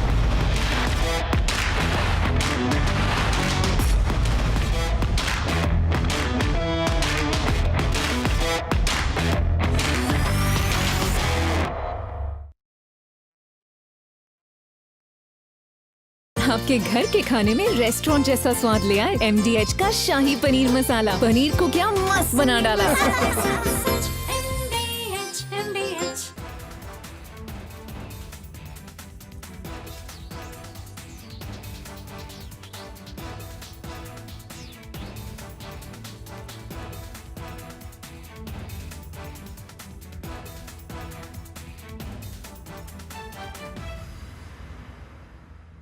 सस्ते वाले दाल मसाले स्वाद हुआ बेकार MDH की हल्दी मिर्ची धनिया करे कमाल ये रंग दे ये खुशबू दे ये तीखा ये कम पड़े क्या निराला MDH masala. The BJP and the AIDMK have reunited for the Tamil Nadu elections, and Palaniswamy of the AIDMK is going to be leading the alliance. What this signifies is that the BJP is getting very practical about coalition politics. The NDA is going to be a big, super big tent of like-minded parties working together in national interest. The AIDMK has become practical and realized it needs to pitch on to the Republic Media Network is thrilled to announce an influencer incubator program where you can be a part of creating some world-class content that is nation first and that creates awareness. And Republic is going to give your content the reach. The Positive Influencers program, which aims to bring together diverse set of people from across the country, is going to run from the Republic Media Network campus, which has the largest newsroom in Asia. So what is the wait for? Come and join this revolutionary program.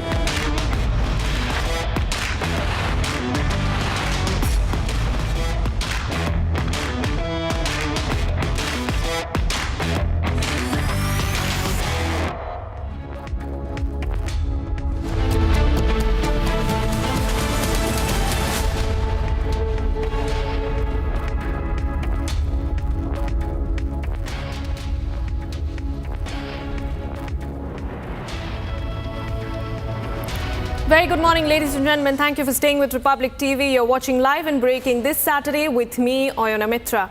And yes, Republic is bringing you a major exclusive in which we have accessed the full 100-second video showcasing Pakistan's brazen attempt to infiltrate across the line of control. Getting that for you and much more, but first the headlines at 11:30.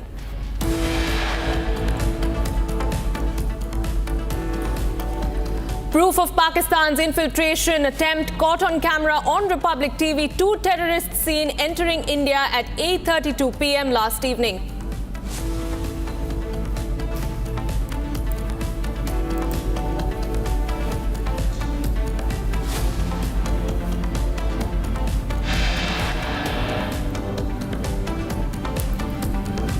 It's day 2 of 2611 mastermind Tahawur Rana's interrogation. Top focus on Rana's 2008 visit to India, during which he recce'd multiple locations.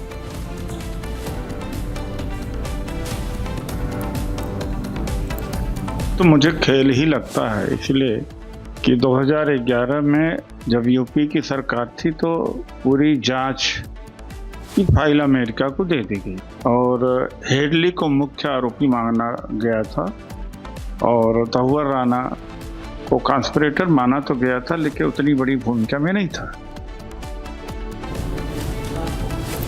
Major controversy after Congress clean chits Tahawur Rana. Party says Rana was not a key player behind the 2008 attacks.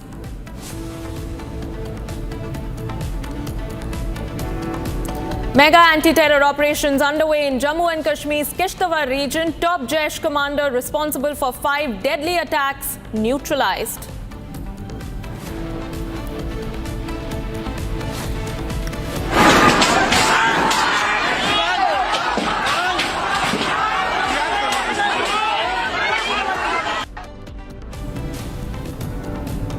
Protests erupt across West Bengal in the aftermath of demonstrations against the Waqf Act. Stone pelting reported and vehicles torched.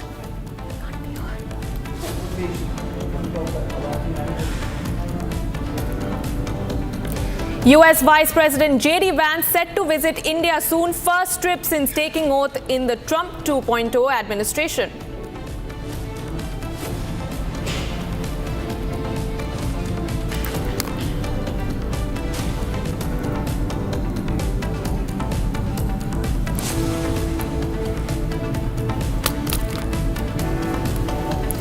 And viewers, this is the biggest story of the moment. In a major security breach caught on camera, 2 Pakistani terrorists were seen infiltrating into India at the Akhnur sector along the line of control at 8:32 p.m. last evening. This using tree cover to evade detection by the Indian Army. Now, the infiltration attempt exposed by Republic TV serves as fresh proof of Pakistan's continued support to cross-border terrorism. Subedar Kuldeep Chand and his brave team intercepted the terrorists, successfully thwarting the attempt. However, in the line of duty, Subedar Chand made the ultimate sacrifice. And on your screens, viewers, that is the complete 100-second video showing the brazen attempt by Pakistan to infiltrate across the line of control merely days after Home Minister Amit Shah's visit. And getting us more information on this is my colleague Gursimran, who joins me from Jammu. Gursimran, I want to cut across straight to you and speak about this video that we have just broken. This is the 3rd or 4th infiltration attempt by Pakistan, if I'm not mistaken, along the line of control. Earlier, there were 2 that happened in the first week of April, followed by 1 other. And then this comes as the 4th infiltration bid by Pakistan just days after Shah's visit. What kind of retaliation do you expect India to initiate in response to Pakistan's attempt at cross-border terrorism?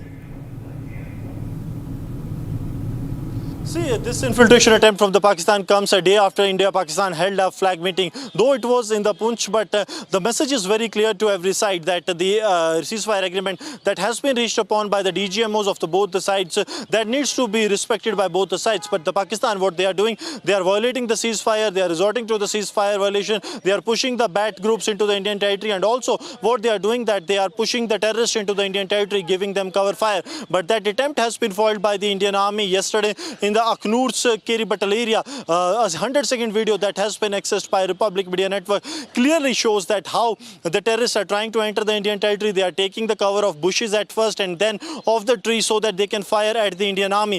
The martyrdom of the Subedar of the Indian Army, JCO Kuldeep Chand, who was martyred during this operation, he was the one who took on very face-to-face with the terrorist. He fired upon the terrorist. The terrorists, they took the advantage of the darkness as well as the tree that they were using at a cover. But unfortunately, that the JCO succumbed to his injuries that he received during the encounter with the terrorists. But he made it very sure that this group of terrorists do not enter the Indian territory. This group was pushed back to the Pakistani side by the brave hearts of the Indian Army 9 Punjab unit that has been deployed there as part of the anti-infiltration grid. And this also shows that how alert the troops on ground are, that whenever they see see any suspected movement, they get into the action within a minute's time so that the terrorists do not get a chance to sneak into the Indian side, because there is very less time span that usually remains there to react to any side, because if the terrorist gets the first hit, then they will be in a better position. So that's why the forces took the first hit, and that's why this group was pulled back. Right. Gursimran, stay on with me, because as we speak, we understand that there are massive search operations that are currently underway in Kishtwar. And during the encounter last evening, the top Jaish commander was also eliminated. Talk us through the security arrangements that are currently in place in the region, because we understand that in a short while from now, the Indian Army and the joint Jammu and Kashmir police are going to hold a press briefing on the matter.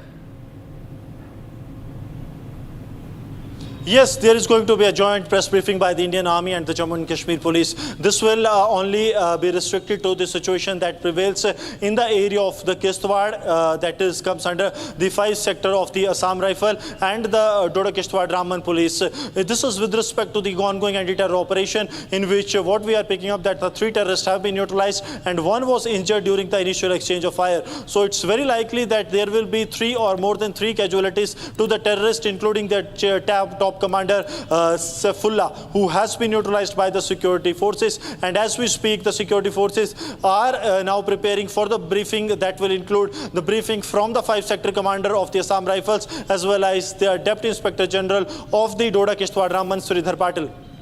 Right. All right, Gursimran, many thanks for getting us those details. We will keep coming back to you as we track this story very, very closely, viewers.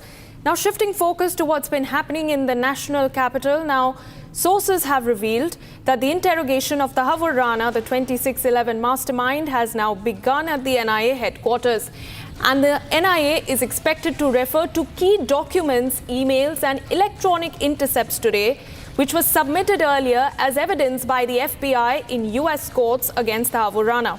Now, the focus of NIA's questioning remains to extract critical information from Rana about sleeper cells operating within India that were allegedly in coordination with David Coleman Headley.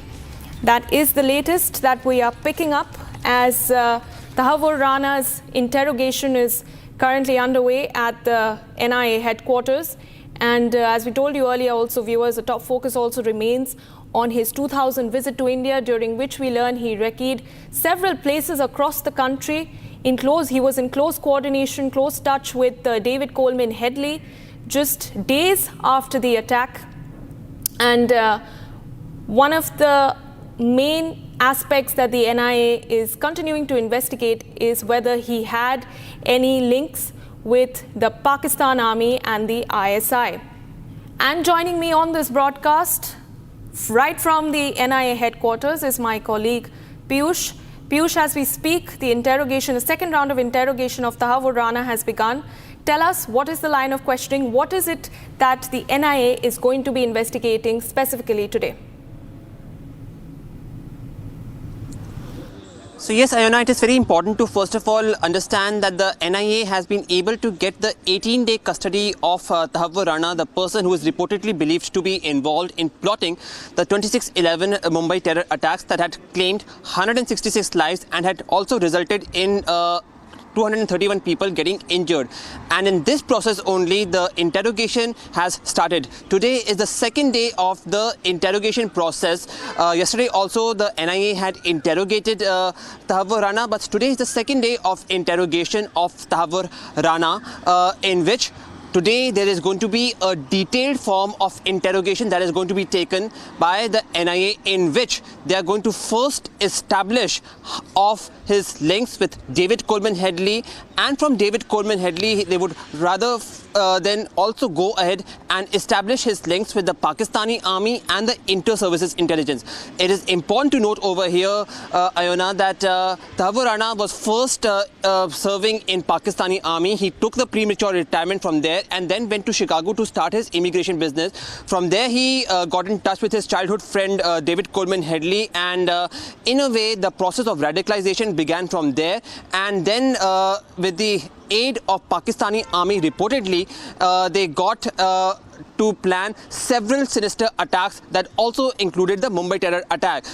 Now, it is very important for the NIA to establish this link between the Pakistani army and Tahawur Rana, and for this process only there is going to be a detailed course of investigation. Today, Tahawur Rana is expected to be shown the documents, the calls, and also several forms of communication that he had, not only with David Coleman Headley, but several other affiliates like Ilyas Kashmiri and several other people who were being aided by the Pakistani army and the inter-services intelligence. And from there, the NIA is going to establish the link between Pakistani army and Tahawur Rana. It is a lengthy process, it's a difficult process, but yes, if achieved, it is going to be a major embarrassment for the Pakistani army and the Pakistani deep state inter-services intelligence, and thereby the NIA is going to leave no stone unturned to establish the role of Pakistani army through Tahawur Rana. Back to the studio.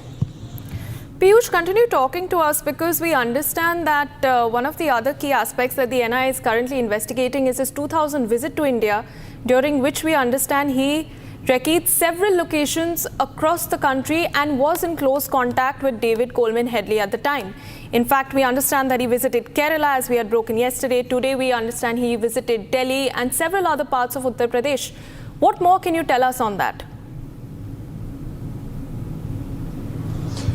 So there are several stunning, some very chilling allegations, and if one may say, some of the detail that have been shared by the US court in a way when it convicted Tahawur Rana and David Coleman Headley of the failed terror attacks which they wanted to do at a Danish newspaper, claiming that they had insulted the Holy Prophet Muhammad. The FBI had arrested them and they were convicted of their act in 2013. And in the conviction and of the documents, the legal documents, there have been some very stunning allegations that have come to fore of what exactly the sinister motive was. And in that, it has also been mentioned in some detail about how they actually planned the 2008 Mumbai terror attack also. And in this, there has been it has been said that how Tahawur Rana and David Coleman Headley made several visits to India, to Bharat, in order to understand and ascertain that how can they actually carry out the terror attacks and bleed Bharat in trying to visit these areas. Now, it is believed that they visited not only Kochi in the southern tip of Bharat, but they also visited Hapur, they also visited Agra, and several other places in national capital. A very chilling and a stunning detail which has come in the document of the US Court of Justice, and it has been mentioned now in the US Court of Justice, is that even after the 2008 Mumbai terror attacks, something that had gained international visibility, something that had resulted in loss of 266 lives, these people wanted to carry out one more terror attack, and their motive was to target National Defence College of Indian Army. So yes, they wanted to orchestrate a war between the Indian Army and the Pakistani Army, and this was the sinister motive, and thereby it becomes now very important for the NIA to interrogate Tahawur Rana and establish that who actually were the deep state elements within Pakistan who were trying to carry out the sinister motive. Back to the studio. All right, Piyush, many thanks for those updates as we keep tracking those key details that are coming in straight from the NIA headquarters. Now, viewers also looking at the politics over Rana's extradition. Now, reacting to the controversy surrounding his earlier remarks on Tahawur Rana, Congress leader Udit Raj has now issued a clarification stating that Rana had a major role to play in the 26/11 terror attacks, but that there were others also involved. And he has also gone on to say that David Coleman Headley should also be brought to India and be interrogated. He has issued this clarification claiming that his words were twisted. Now, this clarification comes after he had said earlier that the extradition seems like a game, because back in 2011, when the UPA government was in power, the entire investigation file was handed over to the US, and it was only Headley who was identified as the main accused and not Tahawur Rana. So there we have it, viewers. First, Congress attempting to clean chit Tahawur Rana, and now issuing a clarification saying that their words were twisted. Let's first listen into that statement that was made earlier by Udit Raj, followed by his clarification.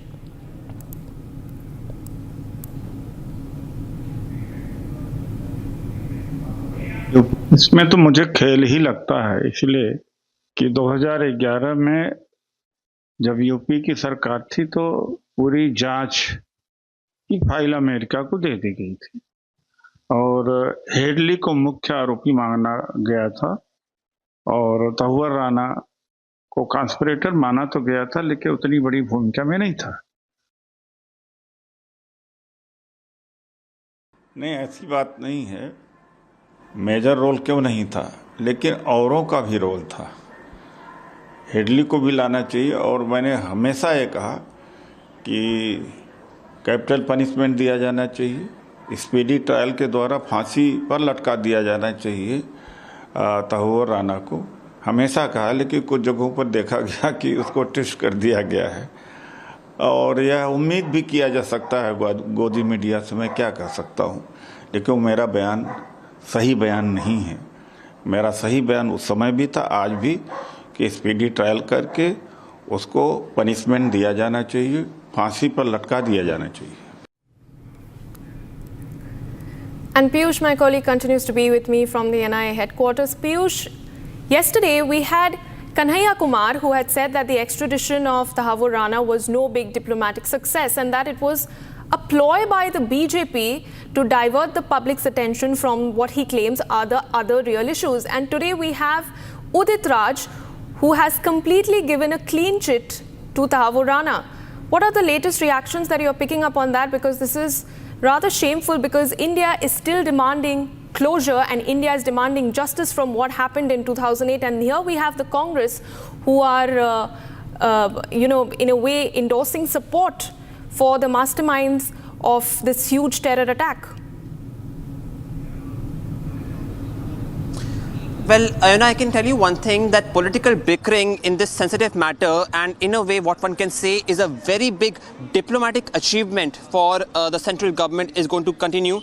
The Congress party, the UPA government in which this unfortunate incident first occurred and which were in power for a very long time, since 2014, could have made an attempt to extradite not only Tahawur Rana but David Coleman Headley. However, you can understand that the first big attempt by the Indian government to extradite Tahawur Rana actually began in 2020, and this has been revealed from the US documents of justice. And it is important to note over here, Ayana, that India had already signed a very comprehensive detail with US in 1997. So the UPA government does not have any excuse of why it delayed the process of extradition.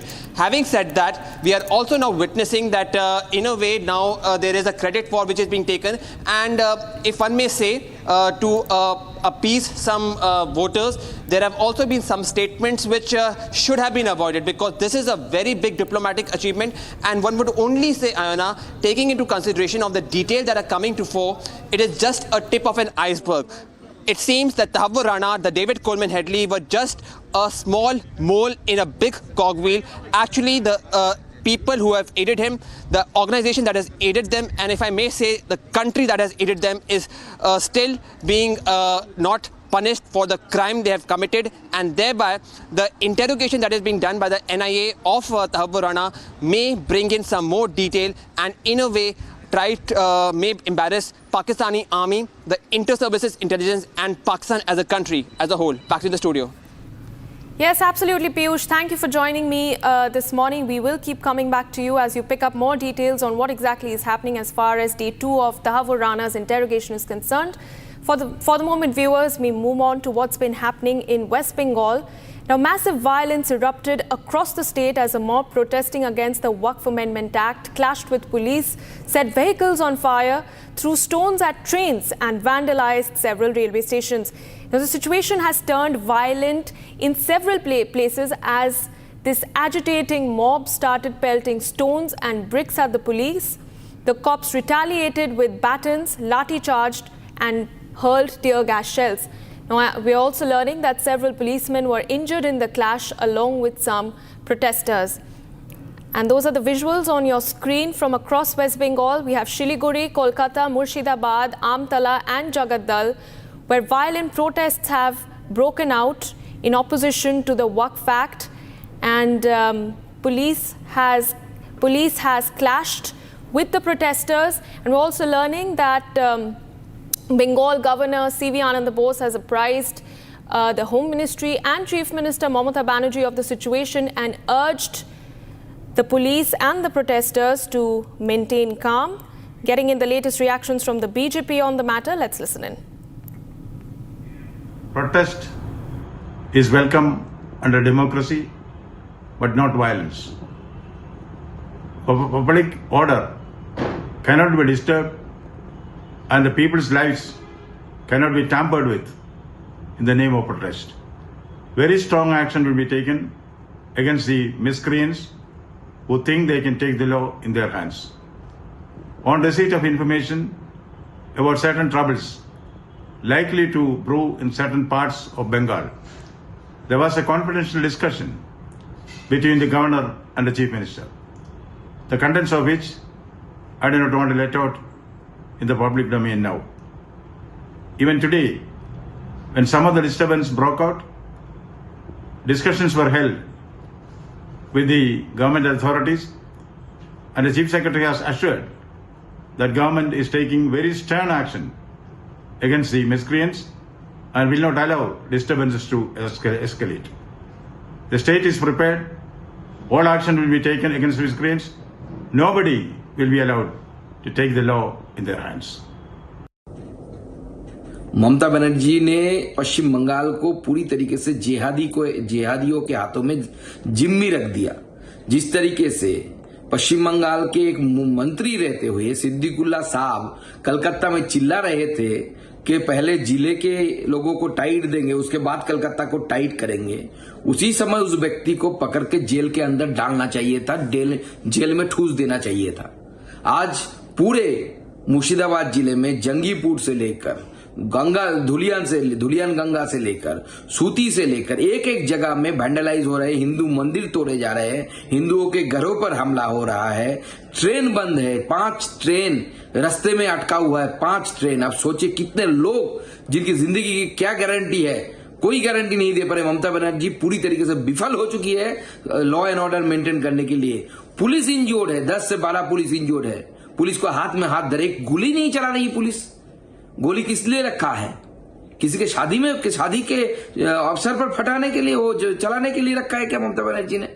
Mamata Banerjee को चाहिए immediate केंद्र से बात करके केंद्र की paramilitary forces को तैनाती करनी चाहिए और लाठीचार्ज करनी चाहिए बंदरों के ऊपर। जिस तरीके के उपद्रव ये लोग मचा के रखे बंगाल में, इनको बहुत सख्त हाथों से इनका ट्रीटमेंट होना चाहिए, नहीं तो पूरे बंगाल को ये लोग वैंडलाइज कर देंगे।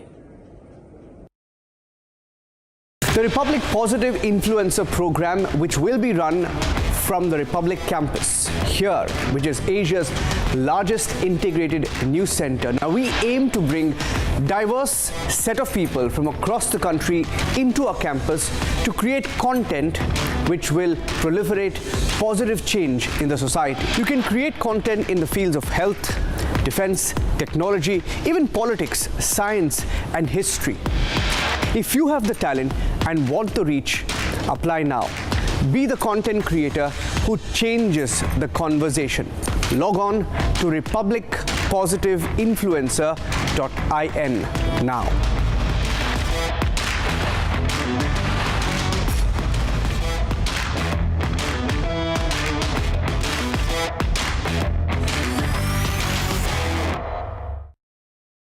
अब आया असली स्वाद। अब आया स्वाद। जब स्वाद के पड़े हो लाले तो MDH का चंकी चाट मसाला डालें। MDH का चंकी चाट मसाला।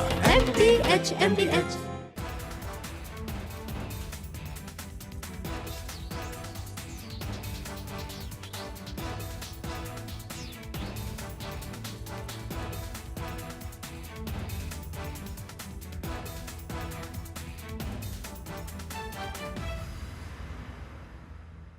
सस्ते वाले दाल मसाले स्वाद हुआ बेकार। MDH की हल्दी मिर्ची धनिया करे कमाल। ये रंग दे, ये खुशबू दे, ये तीखा, ये कम पड़े। क्या निराला MDH मसाला।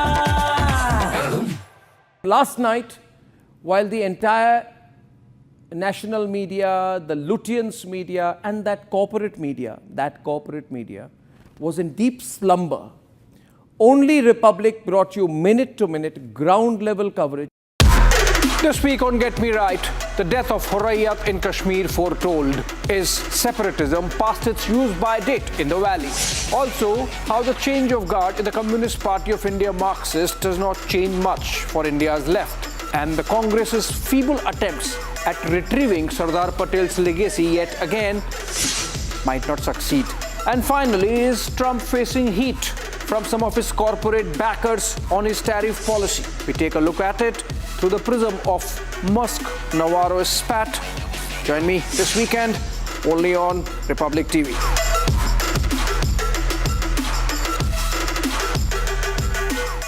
अब आया असली स्वाद। अब आया स्वाद। जब स्वाद के पड़े हो लाले तो MDH का चंकी चाट मसाला डालें। MDH का Chunky chaat masala. MDH।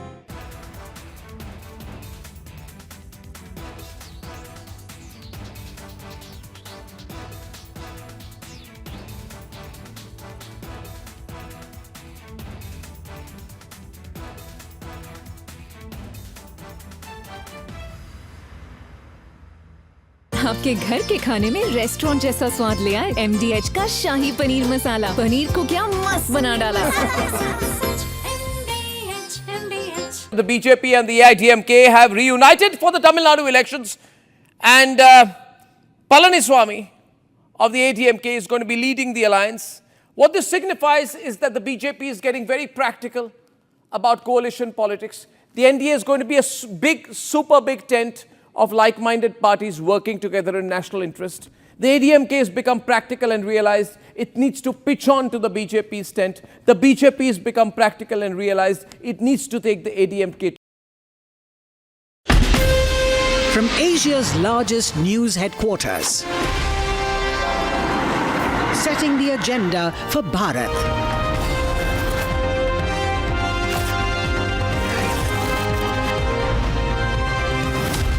You're watching Republic.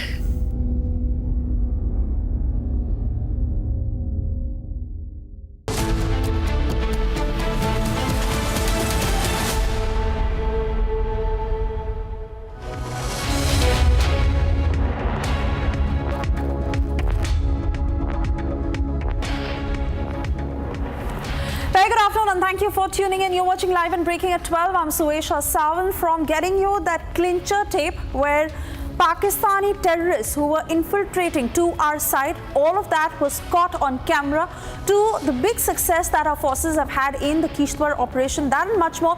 First, a quick check of the headlines.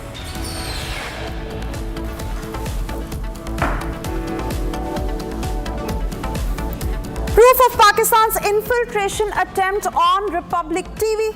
2 terrorists seen entering India at 8:32 p.m. last night.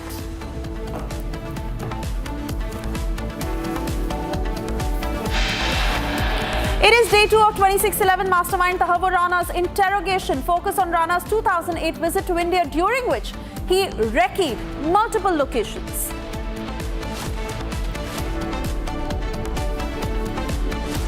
जब यूपी की सरकार थी तो पूरी जांच की फाइल अमेरिका को दे दी गई थी और हेडली को मुख्य आरोपी माना गया था और तहव्वुर राना को कॉन्स्पिरेटर माना तो गया था, लेकिन उतनी बड़ी भूमिका में नहीं था। After Congress clean sheet, Tahawur Rana party takes a sharp U-turn, saying words have been twisted.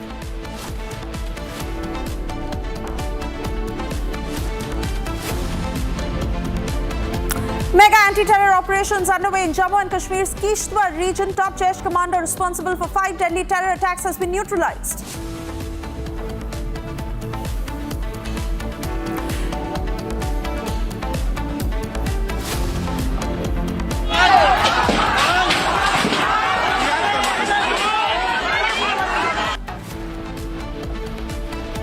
Violent protests erupt across West Bengal in the aftermath of demonstrations against Waqf Act, stone pelting reported and vehicles torched.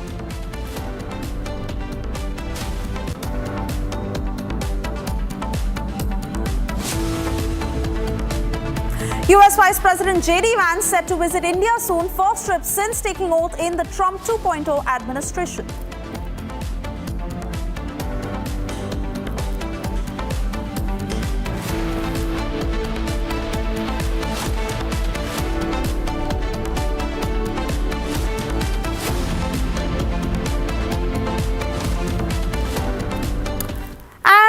up, we get you breaking news coming in from Agra. We are learning of how security has been heightened there as Karni Sena is all set to protest against the Samajwadi Party. This over their remarks on Rana Sangha, which Akhilesh Yadav continues to defend. The police is also on high alert in Lucknow.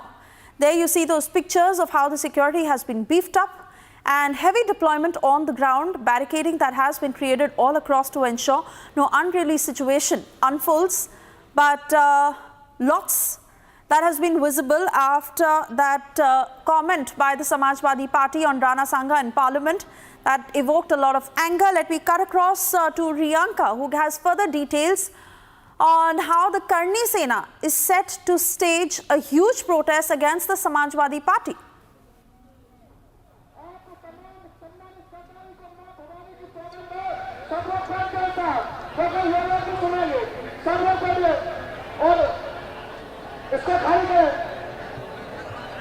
Riyanka. Well, if you can hear me, I am currently at that particular protest site where this particular Rakt Swabhiman Sammelan, which has been organized by the Karni Sena, the protest against the Samajwadi Party MP Ramji, Suman, who had made several controversial statements. Let us show you the visuals of this particular gathering here in Agra.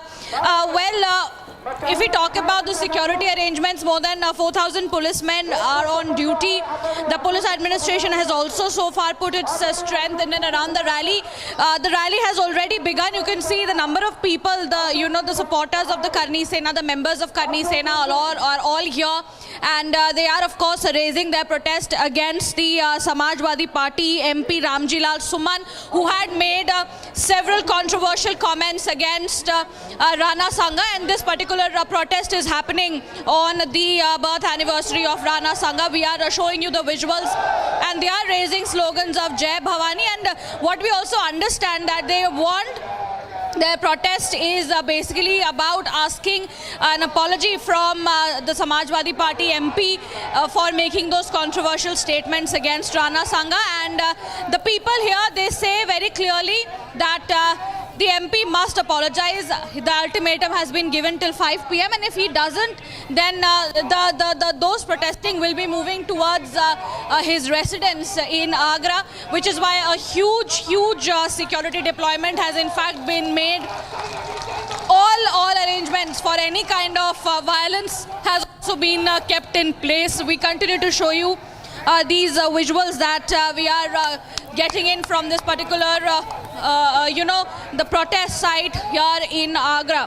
Full preparations are on. The protest has already begun.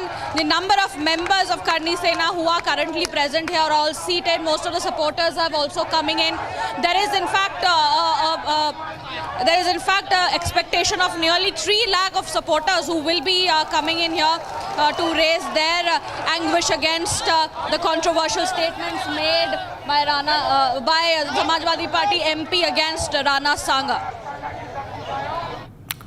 Oh yes, absolutely. And in fact, the Samajwadi Party has already seen a teaser of it in terms of how there was a massive protest outside Ramji Lal Suman's residence. Twice that has happened. Twice there has been an attempt.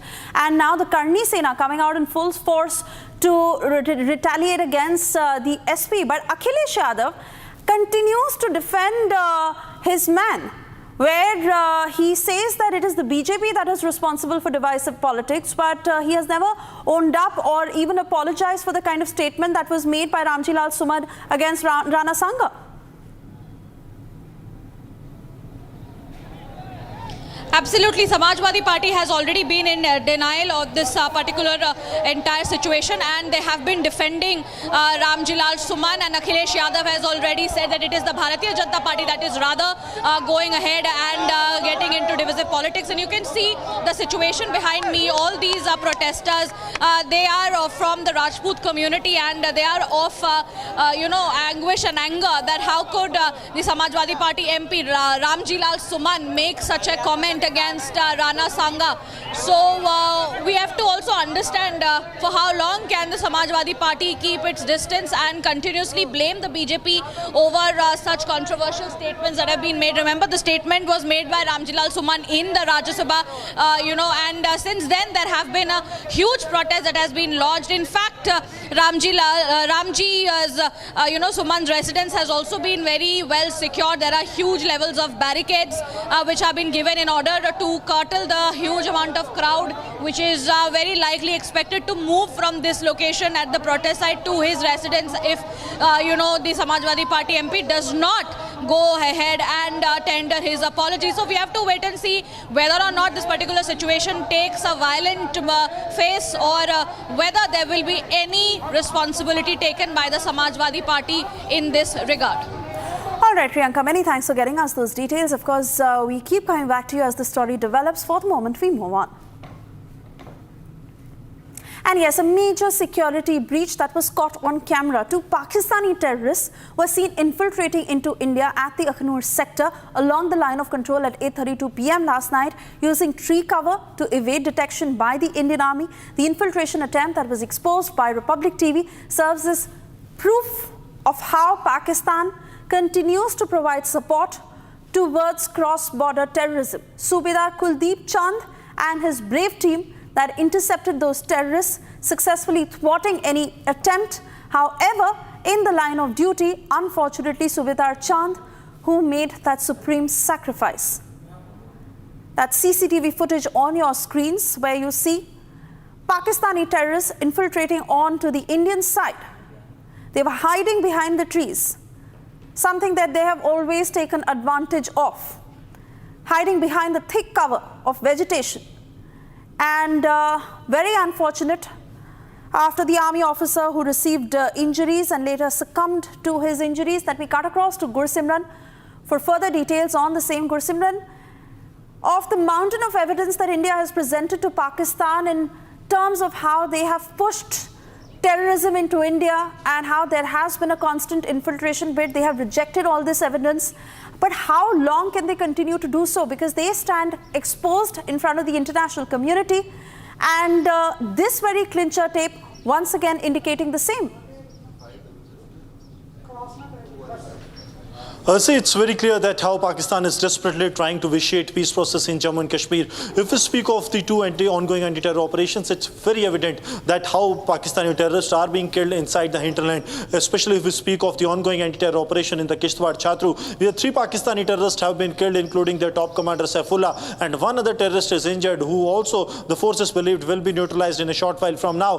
While on the other hand, when the terrorists are getting killed, Pakistan is pushing more and more terrorists into the Indian territory. And this 100-second video is the proof of the Pakistan desperately trying to push in terrorists into the Indian territory, caught in the Akhnur Skeri sector. This is the proof which the Pakistan needs to see, that how they are pushing the terrorists into the Indian territory. Though the Pakistan's attempt was foiled, but the brave heart of the Indian Army, the 9 Punjab JCO Subedar Kuldeep Chand, has made the supreme sacrifice. But this also speaks volumes of the Indian Army and its valor along the line of control, that how despite braving all odds, they made the supreme sacrifice to ensure that the sanctity and the sovereignty of the country remains intact. And so does is the case in the Kishtwar, where the brave hearts of the Indian Army along with the Jammu and Kashmir police, they are fighting with the Pakistani terrorists in the snowbound area. At a time, these snowbound areas, they are very difficult, even impossible to track on. The forces are conducting the anti-terror operations, and 3 Pakistani terrorists have been neutralized so far. That includes the Jaish-e-Mohammed, their top commander Saifullah, who is a Pakistani terrorist and is carrying a 5 lakh reward. He's behind 5 deadly terror attacks that have taken place in the Doda, Kishtwar and in the Anantnag district of Jammu and Kashmir, starting from the 16th of July last year in the Desa area. Then what we saw in the month of September when he attacked the Indian Army troops, 2 of them made the supreme sacrifice. And then in the November month in the Kuntwara, we saw how the 2 VDG persons were killed in a ISIS fashion manner by these dreaded terrorists of Jaish-e-Mohammed. And now the forces have encircled them, 3 of them neutralized, but this CCTV shows the real face of Pakistan. Oh yes, absolutely, Gursimran. And the more we lot of forces, the lesser it is of the difficult conditions, the challenges that they have to go through in order to curb terrorism, which is why I want you to talk about the challenges of this particular operation and what had happened, because they take advantage of the topography, of the thick vegetation, of the tree covers, and the weather added to it, which makes it very difficult for our forces in order to, thwart such infiltration bids. But this is how they continue to fight it. See, it's very evident because what is happening that these terrorists, they have been trained in such a manner. It's a couple of weeks ago that we have shown one of the video that has surfaced from the Pakistan-occupied Jammu and Kashmir, in which the terrorists can be seen taking the jungle warfare training. And when they infiltrate into the Indian territory, the Pakistan has completely changed their tactics. Earlier, what used to happen that the terrorists used to infiltrate from the international border area. They used to target the establishment of the Indian Army or of any of the security forces as a part of their Fidain squad. But now the things have changed completely. The terrorists are entering the Indian territory whenever they got an opportunity to sneak in, especially from the international border area. We have witnessed large-scale infiltrations taking place in last couple of years. And these terrorists then are taking the routes towards the upper reaches of Kathua. Starting from the Hiranagar, then they head to the Rajbagh side, to Bilawar, then to Machedi, and then Dhanu Parol and upside. Either they take the route of the Udhampur or they directly head towards the, from the side of Basantgarh. They head towards the upper side, Chhatargala, and then to the Doda district, then forward to the Kishtwar district. This has been one route they have been following because they know that in the upper reaches, they have the time and they have the natural cavities that acts as hideout for the terrorists where they can survive. And that is what these terrorists have done. When it comes to the security forces, it is really very challenging because the terrorists, they need a single shot to inflict damage. But when it comes to the security forces, they have to ensure that the civilians are safe. They have to ensure that the forces are safe and the terrorists are neutralized in such a manner that there is no collateral damage. So that's why it takes the time for the forces. But now the forces have neutralized 3 of the terrorists in the Kishtwar Chatru encounter. And as we speak, the gunfight is underway and the forces are much hopeful that the number will go beyond 3. All right, I want to thank you, Gursimran, for getting us all the latest details. We'll keep coming back to you for further updates. And we now shift our focus to West Bengal. Massive violence that erupted across the state, in particular areas where mobs were seen protesting against the Waqf Amendment Act, clashing against the police. They set vehicles on fire, they threw stones at trains, they vandalized railway stations. The situation turned so violent in both places that they started pelting stones, bricks at the police as well.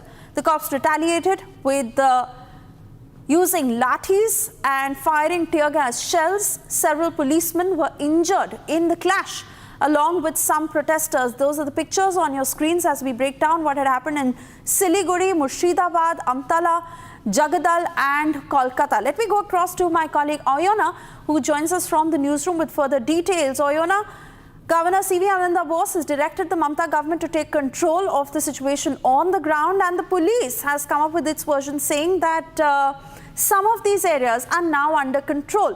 What is the truth behind this version? Well, Suesha, you see, these protests are coming just days after Mamata Banerjee said that she will not implement the Waqf Act in the state. And these protesters are maintaining that this bill is one-sided and anti-minorities, following which these clashes broke out. Now, the visuals on your screen are from several places in the state where there was violence, fresh clashes were reported, vehicles... Sorry, I'm having to... also have Shishir Bajoria of West Bengal BJP with us on the phone line. Shishir Bajoria, please tell us what you observe on the ground with regards to the violence that has escalated. Is the Mamata government trying to take control? What is your message? To me, it's very clear to all of us that this violence is instigated by our Honorable Chief Minister by saying that we will not implement an act of parliament. And she is the one who has instigated people. I'll give you an example. Next to West Bengal is the state of Assam, where the Muslim population is bigger than in West Bengal. Is there any violence there? No. Here every place is now burnt. And she is the one, if she wants to control it, it can be controlled. Let me also remind the viewers, when the Supreme Court gave a judgment on the teachers' camp, she said, I will not accept the Supreme Court judgment. When the Parliament passes an act, I will not accept the Parliament. So which pillar of the Constitution are you with?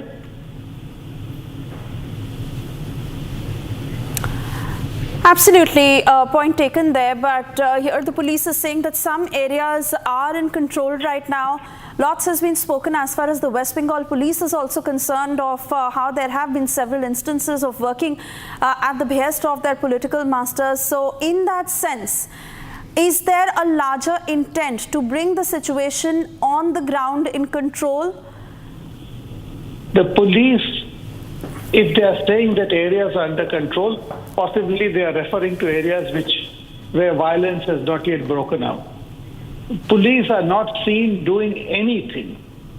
Where there is violence, they are mute spectators because those are the orders given to them. I will not blame ordinary police constable or even some of the officers. Those are the orders. So that is why these reports of or places under control are either a false report or they are reporting in areas where there is no violence. All right, Shishir Bajoria, I want to thank you for speaking to Republic this afternoon. I also want to go back to my colleague Oyona, who's tracking all the inputs from the ground. Oyona, that's a straight up allegation that the BJP makes that this violence has been instigated by the Chief Minister herself. And many of these reports that are coming out, their authenticity is highly doubted, given the fact that there could be an attempt to cover up what is happening. What are the inputs you're gathering? Yes. Absolutely, Suesha. There does seem to be an attempt at street anarchy as far as these protests are concerned, because we understand that this mob was instigated. They went hurling stones at the police, after which there were major clashes reported. And not only that, we understand that the mob has even targeted railway stations, local shops, setting vehicles on fire.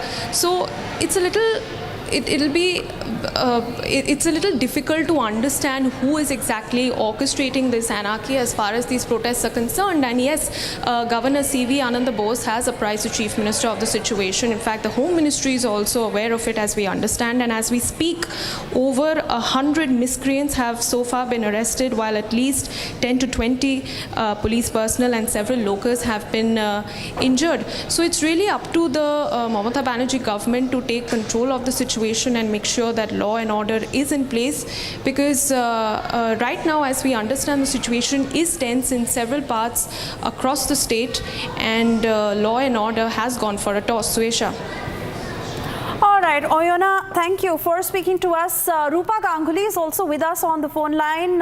Thank you for speaking to Republic. Your response to the ongoing violence that is being witnessed in West Bengal over the Waqf Amendment law? See, I'm sorry to say that in my state, law and order has gone to dogs for many years. And this was inevitable. And the Mamata government should have understood by now that in every bill which is passed, in most of the cases, there are a group of people who create truckers, break trains, and fell stones in all the office buildings, and they are later on they are allowed to go. The question is, people who have been, the fire, but the case has been lodged against those people. One needs to check that how many days and what are the punishments these people are given. They will not be given any punishment. Mamata government do not have any courage to act against the Muslim community who are behaving badly. I want to add that all the Muslim people are not into this ruckus. There are a few groups which are doing such things and creating a lot of nonsensical comments and issues, igniting the people, igniting the whole society. And Mamata Banerjee do not have any courage to even stop that, or I don't see any kind of attempt she has taken in the near past, which will prove that yes, she has the control over the law and order in our state. All right, Rupa Gangli, thank you for speaking to Republic this afternoon. We also have several reactions from the BJP. Let's listen in.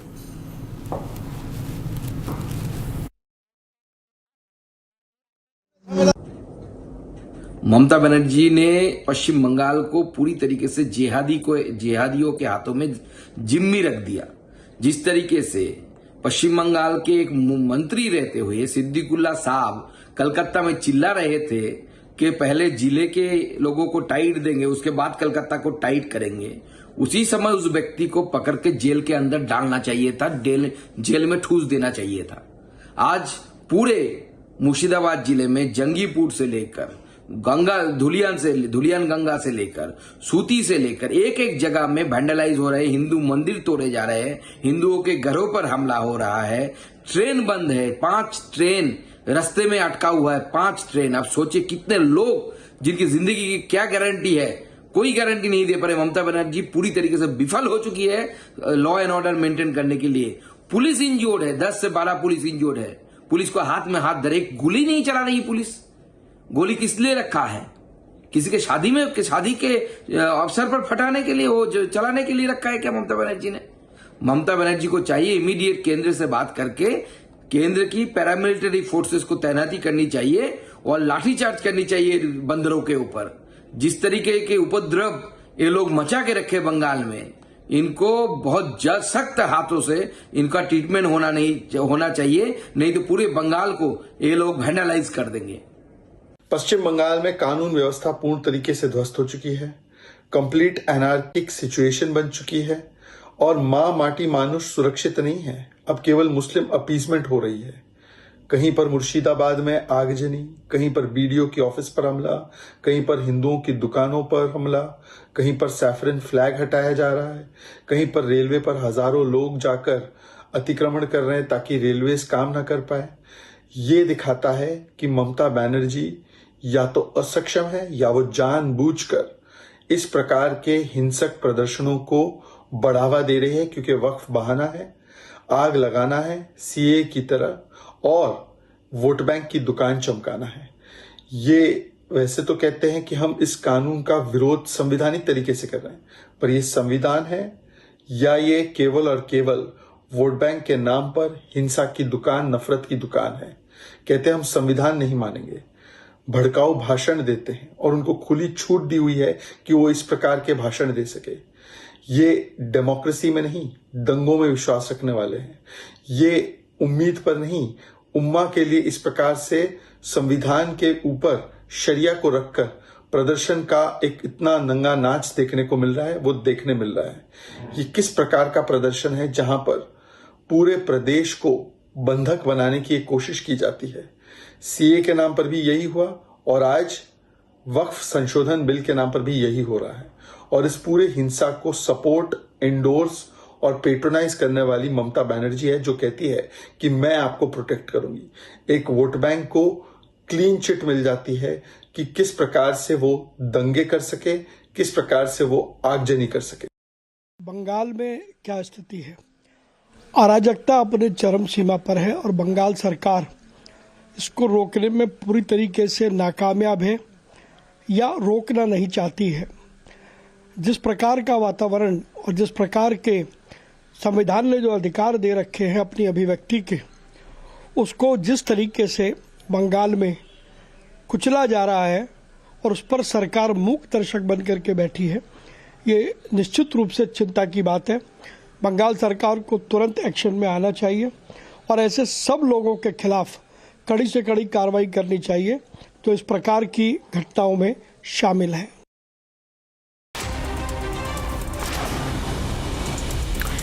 Security heightened in Riyasi in Jammu and Kashmir as Prime Minister Modi is expected to inaugurate Udhampur-Srinagar Baramulla rail link later this month. The railway project is important for Indian Railways, through which entire country's railway network is getting connected to Kashmir's rail network. Punjab DGP Gaurav Yadav conducted midnight inspection on Friday under Operation Satark as part of the police mission against drug peddlers. Later, he told reporters that Punjab police is on alert about fighting drug issue in the state. Punjab government has initiated an operation against drug peddlers in the state. Security forces deployed in Jangipur, Murshidabad in West Bengal, where people staged protests against the Waqf Amendment Act. Several vehicles were torched. Security has been heightened in the area. According to the Bengal police, situation in Suti and Samsarganj areas of Jangipur are under control. A fresh round of violence broke out in Murshidabad on Friday over Waqf law as mob threw stones at a train stationed at the Nimtita station. The mob also vandalized the station property. A significant explosion that rocked MMP Aluminium Industries in Nagpur district on Friday evening, leaving 7 individuals injured. 2 of the injured are in critical condition and have been hospitalized. The aluminium powder used in the foil and powder manufacturing fueled the ongoing fire, complicating efforts to fully extinguish the blaze.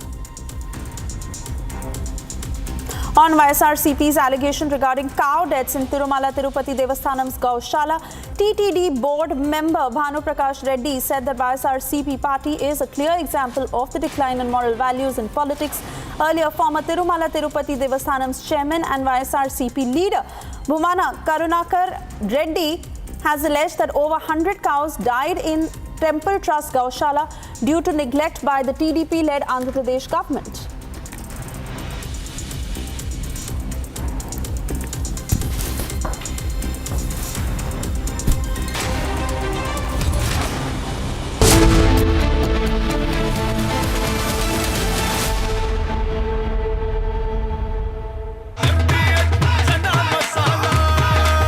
अब छोलिया हो या लोबिया, सफेद चने या काले चने, सब कुछ मजेदार बने।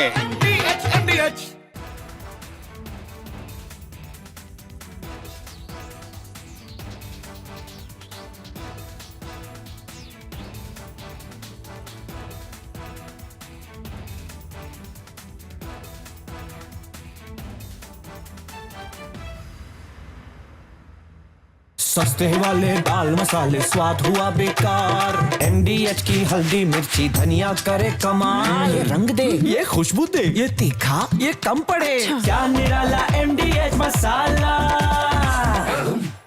Last night, while the entire national media, the Lutyens media and that corporate media was in deep slumber, only Republic brought you minute-to-minute, ground-level coverage of Tahawur Rana's extradition and when he went to the NIA as he was found.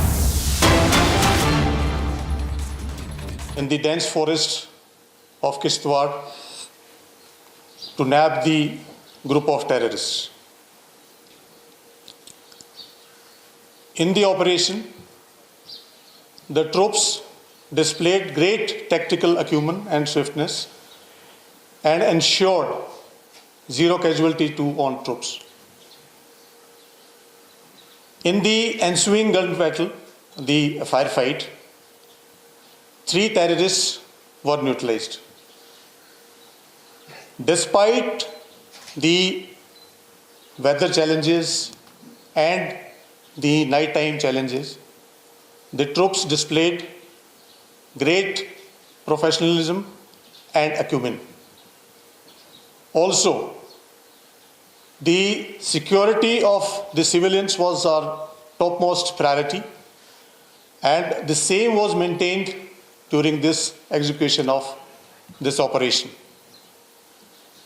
This operation also brought to the fore the seamless coordination between the Indian Army and the Jammu and Kashmir Police, especially the SOG.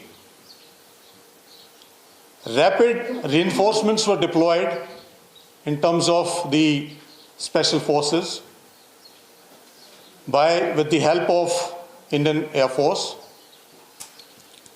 as also to carry out real-time surveillance of the area. The UAVs, the drone, the night sights were employed basically to ensure that the terrorist doesn't escape from the area. This operation reaffirms the commitment of Indian Army to maintain peace and stability in the South Jammu, especially in the Pir Panjal area. Also, I'd like to mention that certain security measures have been instituted in terms of the rapid force capabilities, response capabilities, technological integration, and inter-agency seamless coordination to maintain peace and stability in the region. In the end, I'd like to thank the White Knight Corps and the GOC Delta Force for their guidance and support. Thank you very much. Jai Hind. Sir. Shall we take over? Yeah. Thank you friends. जैसे ही sector commander sir ने बताया, operation की details 9 तारीख को हमने जो operation launch किया था स्पेसिफिक इन्फॉर्मेशन के ऊपर, उसको हम कंक्लूजन स्टेज की तरफ लेके जा रहे थे। एक बात मैं आप सभी लोगों को बताना चाहूँगा, जब तक वहाँ पे उस एरिया में जितने भी दहशतगर्द मौजूद है उनका खात्मा नहीं होता, तब तक हमारा ऑपरेशन जारी रहेगा। इस ऑपरेशन के दौरान सबसे इम्पॉर्टेंट जो बात हमने जिसका ख्याल रखा है वो है जो हमारे वहाँ पे सिविलियंस रहते हैं उनकी सिक्योरिटी की खास देखभाल करते हुए हमने इस ऑपरेशन को आगे बढ़ाया। और मैं उनकी तारीफ़ भी करना चाहूँगा कि वहाँ के लोगों ने काफ़ी अच्छा सहयोग हम सबको दिया है, सारी सिक्योरिटी सर्विसेज को वहाँ पे दिया है। एक नायाब उदाहरण, एक नायाब नमूना इस ऑपरेशन के तर्ज पे सामने उभर के आया है। जिस तरह की तालमेल, जिस तरह का coordination Indian army, Jammu and Kashmir police, CRPF और सारी सिक्योरिटी फोर्सेस के बीच में देखा गया है, ये अपने आप में एक मिसाल है। मैं सभी फोर्सेस को एक बार धन्यवाद करना चाहूँगा और आपके अगर कोई भी सवाल है तो वो लेना चाहूँगा। फिर से एक बार ये कहते हुए कि इसी तरीके का कोऑर्डिनेशन, सिनर्जी हमारी आगे भी चलती रहेगी और जो भी यहाँ पे दहशतगर्दाना कार्रवाइयाँ करने की ताक से यहाँ पे आएंगे उनको इसी तरह के अंजाम को भुगतना पड़ेगा। सर, इस ग्रुप को आप काफी लंबे समय से ट्रैक कर रहे थे, क्या ये सैफुल्ला वाला ही ग्रुप है? सैफुल्ला मारा गया है, इस पे कुछ डिटेल्स? किसी भी डेड बॉडी की शनाख्त, आइडेंटिफिकेशन वो इन्वेस्टिगेशन के दौरान हम करेंगे और जैसे ही किसी की भी शनाख्त होती है वो आपके सामने हम लाएंगे। अभी हम इस स्टेज पे नहीं हैं कि हम किसी का भी आइडेंटिफिकेशन कंफर्म आपको कर सकें। सर, कितने टेररिस्ट अभी इस एरिया में right now? How many total groups are roaming in Chenab Valley right now? Numbers ज़रूरी नहीं है, इसीलिए मैंने आपको पहले बताया जितने भी यहाँ पे होंगे उन सभी का जब तक खात्मा नहीं करेंगे तब तक operation. I like to mention here, the number doesn't matter. Whosoever comes with the aim of disturbing the peace and tranquility in the region will be neutralized. Sir, any kind of recovery? Yes, recoveries है, जैसे कि आपको morning में भी बताया गया है। M4 rifles, AK series rifles recover हो चुकी हैं और भी जो उनके साथ एम्युनिशन, आर्म्स और बाकी चीज़ें हैं वो रिकवर हो चुकी हैं। रिकवरी अभी फाइनल स्टेज में है लिस्टिंग के, जैसे ही वो हो जाती है उसके बाद आपके साथ वो भी शेयर करेंगे। Sir, is there any local link established? Is any local body providing them support during logistics? ये सब इन्वेस्टिगेशन की चीज़ें हैं, जब इन्वेस्टिगेशन में सामने आएगी तभी आपके साथ शेयर की जाएगी। ये अभी हम उस स्टेज में नहीं हैं। पिछले साल से अभी तक सर काफ़ी बार जो है एनकाउंटर हुआ, लेकिन कैजुअलिटी काफ़ी ज़्यादा जो सिक्योरिटी फोर्सेज की हो रही है, इसकी क्या वजह है कि किस तरीके का एडवांटेज जो है आतंकवादी हरकत है? आप लेना चाहेंगे? मैं आपको बताना चाहता हूँ कि कुछ सीख लेते हुए कुछ मेजर्स इंस्टीट्यूट किए हैं हमने और इसी की बनस्पत आपने देखा होगा कि जो भी हमारा ऑपरेशन हुआ है जिसमें हमने 3 टेररिस्ट को न्यूट्रलाइज किया है और 0 कैजुअलिटीज़ टू ऑन ट्रूप्स।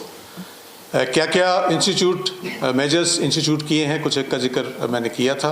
कुछ एक ऑपरेशन के कारण हम यहाँ पे आपके साथ में शेयर नहीं करना चाहते, लेकिन मैं आपसे यही बताना चाहता हूँ कि इंडियन आर्मी का फर्म रिजॉल्व है ये कि जितने भी दहशतगर्द हैं उनको न्यूट्रलाइज किया जाएगा। धन्यवाद। सारे आतंकवादी फॉरेनर थे कि कोई लोकल भी है?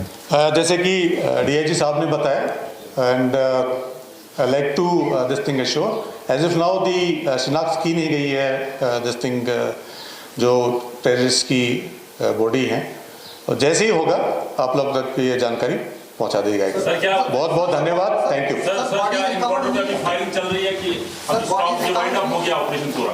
ऑपरेशन कंटिन्यू, पहले बताया operation continue.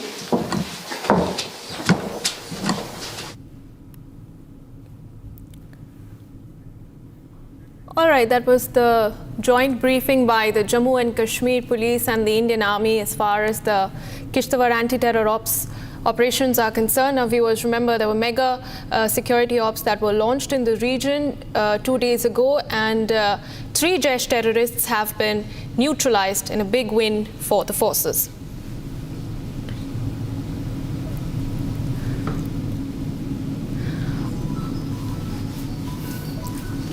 All right, now shifting focus to what's been happening in Agra. Now, security has been heightened in the city as the Karni Sena is set to protest against the Samajwadi Party over their remarks on Rana Sanga. The police, as we understand, are also on high alert in Lucknow. Now, the Karni Sena, viewers, has announced protests outside SP MP Ramjilal Suman's house. And this comes days after he had made controversial remarks during the parliament session insulting Rana Sanga, and his comments had sparked outrage across the Rajput community, and BJP leaders and Karni Sena leaders and various Hindu organizations had come out accusing the leader of insulting Hindu pride and hurting Rajput sentiments. And even though the SPMP had later issued a clarification saying that his words had been twisted, had been said that his words had been twisted, the Karni Sena has announced large-scale protests today marking the birth anniversary of Rana Sanga and in protest against the SPMP's remarks. And joining me live on this broadcast from Agra is my colleague Riyanka. Riyanka, you are at the protest side. What is happening around you? Show us around. What are the arrangements like? Well, earlier I was inside that particular tent where the stage has been set and the protest is happening, but I've come a little forward towards where the number of people are moving towards the protest site. We will just try and show the arrangement. There's a huge parking that has been made here, and you know the number of people you see in my frame right now, they are all members of the Karni Sena. They are carrying with them sticks and talwars here.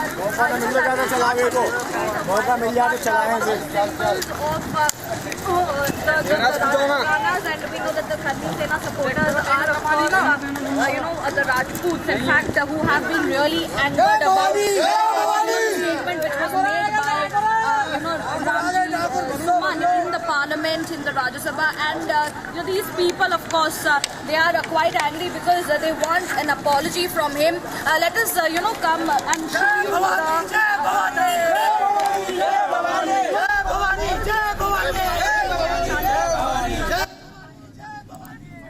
All right, Riyanka, do stay on with me because Ajay Dubey, my colleague from Lucknow, has filed a ground report on what's been happening there as this rally is underway. Let's take a look. Rana Sanga के जन्मदिन के दिन आज उत्तर प्रदेश में तमाम protest किए जा रहे हैं। करनी सेना की तरफ से ये प्रोटेस्ट किए जा रहे हैं। लखनऊ उत्तर प्रदेश की राजधानी के हजरतगंज चौराहे पर भी एक बड़ा आयोजन प्रोटेस्ट को लेकर है और सुरक्षा इंतजाम आपको हम दिखाते हैं। इस सुरक्षा इंतजामों को देखिए, पुलिस की मौजूदगी को देखिए और तमाम पुलिसकर्मी यहाँ मुस्तैद हैं। 100 से ज़्यादा पुलिसकर्मी यहाँ लगे हैं। हम आगे बढ़कर तस्वीरें और आपको दिखाते हैं और ड्यूटी पर मुस्तैद इन पुलिसकर्मियों को देखिए। हजरतगंज चौराहे पर ठीक यहाँ पर जिस तरीके से समाजवादी लाल के संरक्षक का घेराव, ये आह्वान किया गया है। कुछ संगठन हैं उनकी तरफ से ये तमाम सोशल मीडिया पर ये पोस्टर डाले गए जिसमें पुतले दहन की बात की गई। रामजीलाल सुमन का वो बयान, जिस बयान के चलते ये पूरा विवाद है। रामजीलाल सुमन जिन्होंने संसद में जो बात कही, जिसे बाद में रिकॉर्ड से भी हटा लिया गया, उस बयान को लेकर ये पूरा विवाद है। और तस्वीरों में देखिए किस तरीके से इस पूरे चौराहे पर पुलिस मुस्तैद है, पुलिस की मौजूदगी, पुलिस की मुस्तैदी। आज उत्तर प्रदेश के अलग अलग हिस्सों में रामजीलाल सुमन के बयान को लेकर विरोध है। आगरा जहां पर उनका घर है वहां पर एक बड़ा विरोध का कार्यक्रम रखा गया। अब तस्वीरें आपको हम दिखा रहे हैं, देखिए ये रास्ता है, यहाँ पर भी भारी सुरक्षा बंदोबस्त किए गए हैं। जिस तरीके से ये आह्वान किया गया है, पुलिस मौजूद है। बड़ी चुनौती है आज का दिन। और लखनऊ में ठीक इस चौराहे पर आह्वान किया गया है कि यहाँ पर विरोध प्रदर्शन किया जाएगा, पुतले जलाए जाएंगे। तो इसके एहतियातन आप देखेंगे सड़कों को भी बंद रखा गया है और हर चौराहे पर ये रास्ता जाता है विधान सड़क की तरफ, पुलिस मौजूद है। ये हजरतगंज मार्केट की तरफ जाता है, पुलिस मौजूद है। और इस चौराहे पर तो काफ़ी बड़ी तादाद में पुलिसकर्मी मौजूद है। अधिकारी यहाँ पर मौजूद है बात करने। यहाँ पर आज 12 तारीख है, इसलिए फोर्स एहतियातन लगा हुआ है ताकि यदि कोई व्यक्ति यहाँ पर आता है तो उनके प्रदर्शन से पब्लिक को किसी तरह की कोई परेशानी ना हो। कुछ अलर्ट है सर, कोई जानकारी दी गई है सोशल मीडिया पे? तमाम 12 बजे पुतला दहन की बात कही जा रही है। कुछ लोगों ने ऐसी बातें अपने फेसबुक मीडिया पर डाली थी जिसके संबंध में उनसे वार्ता करी गई, तो उन्होंने स्वयं न आने की बात कहते हुए अपना कॉल वापस लिया है और जो भी उनके फॉलोअर्स हैं उन तक ये बात पहुंचाई जा रही है। तो जहां तक संभावना है कि यहाँ कोई नहीं आएगा, लेकिन तब भी एहतियातन हम लोग यहाँ पर मौजूद हैं। तो देखिए एहतियातन सुरक्षा इंतजाम किए गए, सीनियर अधिकारी जो है सबसे इस इलाके के वो भी मौजूद हैं और नज़र बनाए हुए हैं। बता रहे हैं कि जो आह्वान किया गया था उनसे भी संवाद किया गया है, पर लगातार पुलिस की गश्त इस इलाके में जारी है। और इस गश्त के साथ ही जो महत्वपूर्ण तस्वीर है वो ये कि बड़ी तादाद में, सैकड़ों की तादाद में पुलिसकर्मी इस समय हजरतगंज चौराहे पर मौजूद हैं और सुरक्षा के खास इंतजाम देखने को मिल रहे हैं। All right, Riyanka continues to be with me from Agra. Riyanka, we understand that the Karni Sena has said that the SP MP's remarks were a direct attack on the legacy of Rana Sanga. Do tell us what kind of action are they demanding against the SP MP despite his clarification as they carry out this march today? Well, in order to understand what kind of an action and demands they have, we have people who are joining me here. They are the supporters and the members of the Karni Sena. We'll go ahead and speak with them. क्या मांग है, आप बताएं हमें। यहाँ पे इतने तादाद में यहाँ पे करनी सेना के सारे सपोर्टर्स जुड़ गए हैं, क्या आपकी मांग है? हम लोगों की ये मांग है कि जिस नेता की जब चाहे जब मर्जी हो के खिलाफ बोल दें और उसके धर्म के खिलाफ बोल दें। ये हम लोग प्रदर्शन करना चाहते हैं कि कम से कम अगर कुछ बोलो तो सोच समझ के बोलो, ये नहीं कि केवल आप ठाकुरों को ही टारगेट करें या इतिहास में जिन लोगों ने देश की आज़ादी में बढ़ चढ़ के भाग लिया उनको जो मर्जी हो वो टारगेट कर दें, जो इतिहास में कोई रोल देश के अंदर रहते हैं, देश के अंदर रहते हैं, देश में हम लोगों के लोग थे, हमारे भी महापुरुष देश के लिए काम किए हैं, ये एक मैसेज देना चाहते हैं। All right, viewers, we'll keep tracking the latest that is coming in from Agra. Now, for the moment, we shift on to breaking news that we are getting in from Tamil Nadu. Now, Tamil Nadu Chief Minister M.K. Stalin has slammed the newly announced BJP-AIADMK alliance. He has said that this alliance is an alliance of defeat and that both the parties have entered into the alliance and will contest the upcoming Vidhan Sabha elections but will face a big defeat in the assembly elections next year. That's the latest statement made by the Chief Minister just a day after the AIADMK announced a return to the NDA ahead of the Tamil Nadu State Assembly elections that is slated to take place next year. And Stalin, in fact, has also said that the people of Tamil Nadu are the ones who have repeatedly handed down this defeat to the NDA, and that is what will also unfold next year as the state goes to polls. And to give us more information about Stalin's statement is my colleague Sharda, who joins me live on this broadcast from Chennai. Sharda, this is the latest dig that the Chief Minister has taken at this alliance of the AIADMK and the BJP.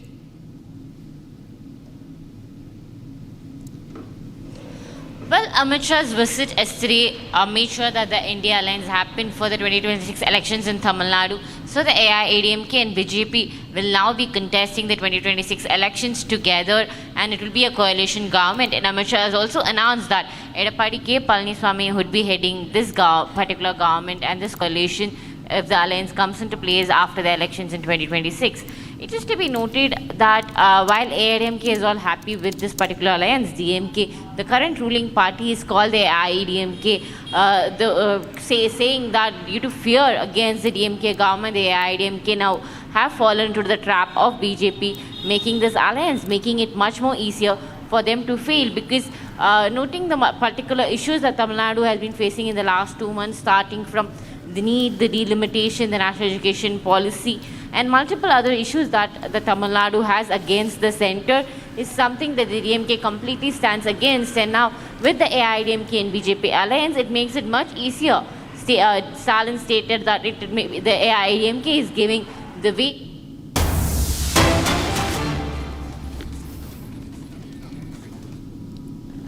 Jijau ने बाल शिवा में संस्कार करे भरे, और शिवाजी ने वो संस्कार को एक वटवृक्ष बनाया, और उसके बाद धर्मवीर संभाजी महाराज, महारानी ताराबाई, धनोजी, संतोजी, शिवाजी के बाद औरंगजेब जब तक जिंदा रहा उसके सामने लड़ते रहे, जूझते रहे, यहां तक कि अपने आप को आलमगीर कहने वाला व्यक्ति महाराष्ट्र में पराजित होकर यही उसकी समाधि बनी। ये शिव चरित्र को हम सबका दायित्व है कि इसको भारत के बच्चे बच्चे को सिखाया जाए, भारत के बच्चे बच्चे को पढ़ाया जाए। और मैं तो आज महाराष्ट्र में आया हूं, महाराष्ट्र के लोगों को 2 हाथ जोड़कर विनती करने आया हूं, शिवराय को महाराष्ट्र तक सीमित मत रखिए, देश और दुनिया शिवराय से प्रेरणा ले सकती है। स्वधर्म पर अभिमान करना, स्वराज की आकांक्षा रखना और स्वभाषा को अमर बनाना, ये 3 विचार देश की सीमाओं के साथ जुड़े नहीं हैं, मानव जीवन के स्वाभिमान के साथ जुड़े हुए।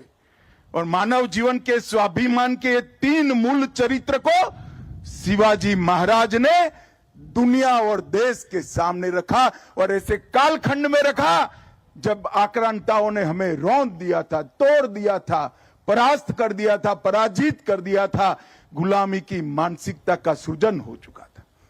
और गुलामी की मानसिकता को तोड़कर शिवाजी महाराज ने फिर से एक बार हिंदवी स्वराज के सूर्य को दैदीप्यमान करने का काम किया। यही राज्यसभा है।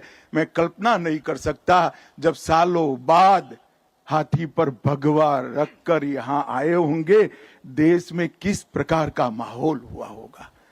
और भाइयों, जब मैं यहां आया हूं तब ना भाषण करने आया हूं, ना कोई राजनीति करने आया हूं, मेरे आत्मा को शिवराय की सभी स्मृतियों की अनुभूति कराने आया हूं, उनसे प्रेरणा लेने के लिए आया हूं।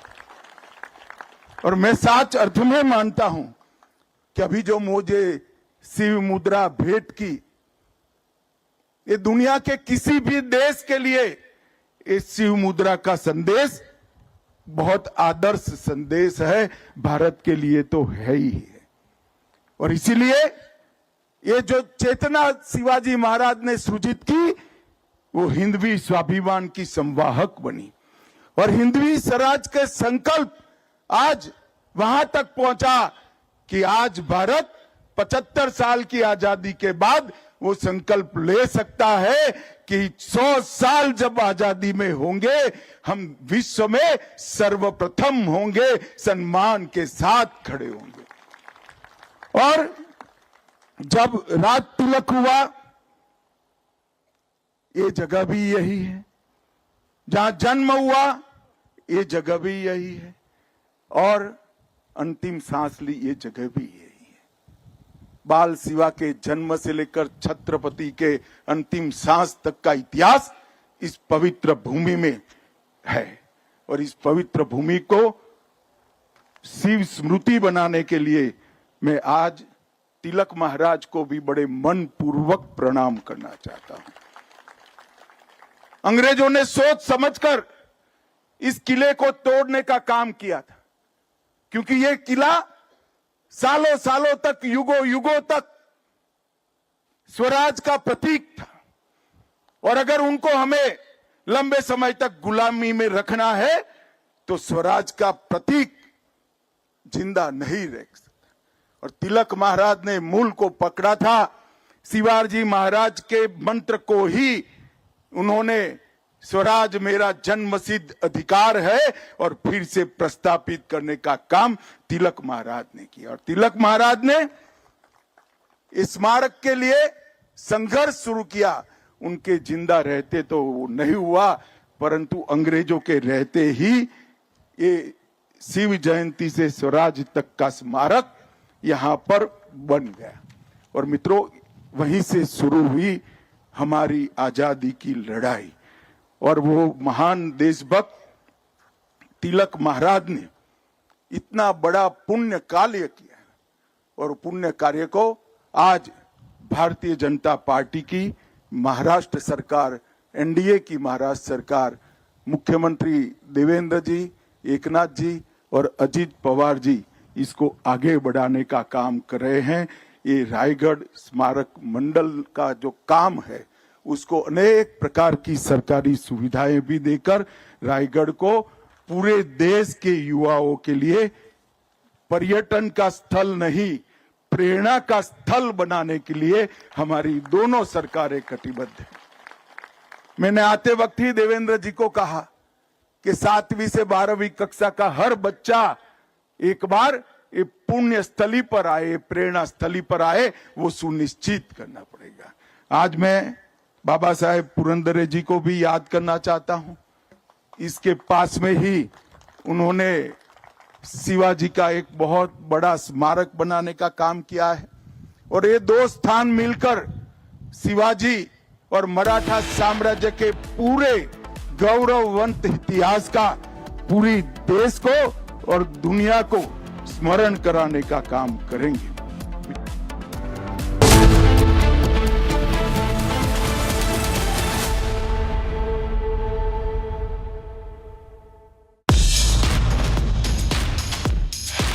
This weekend, the Positive Influencers show goes live. We're launching this Republic initiative to counter the negativity online with creators who inspire. From wellness to defense, law to finance, culture to the everyday stories across languages and regions of this amazing country, we are pooling them all together. Let's fill the digital space with positivity and purpose. And yes, applications are still open, so keep them coming. Join me this weekend for the show as we kick off the first episode. Let's start a digital revolution.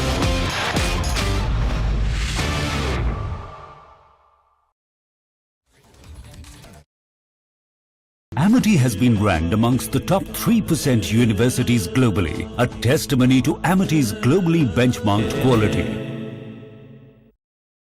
MDH का kitchen king kitchen में हो तो हम सब कुछ बना सकते हैं। बैंगन का भरता, आलू गोभी, भिंडी मसाला और भी बहुत कुछ। The BJP and the AIDMK have reunited for the Tamil Nadu elections, and Palaniswamy of the AIDMK is going to be leading the alliance. What this signifies is that the BJP is getting very practical about coalition politics. The NDA is going to be a big, super big tent of like-minded parties working together in national interest. The AIDMK has become practical and realized it needs to pitch on to the BJP's tent. The BJP has become practical and realized it needs to take the AIDMK together. And I can tell you the DMK is going to be really shaken with this. This could be the game changer. Ladies and gentlemen, two big elections are coming up, Bengal and Tamil Nadu. And if the BJP wins even one out of the two, the national politics will change. If it can win two of the two, then it's going to be a clean sweep for a very, very, very, very long time in national politics. But can this make a real difference? Let me take you through the numbers. In the 2021 assembly elections, DMK got 38%, 133 out of... This week on Get Me Right, the death of Hurriyat in Kashmir foretold. Is separatism past its use-by date in the valley? Also, how the change of guard in the Communist Party of India Marxist does not change much for India's left. And the Congress's feeble attempts at retrieving Sardar Patel's legacy yet again might not succeed. And finally, is Trump facing heat from some of his corporate backers on his tariff policy? We take a look at it through the prism of Musk-Navarro spat. Join me this weekend only on Republic TV.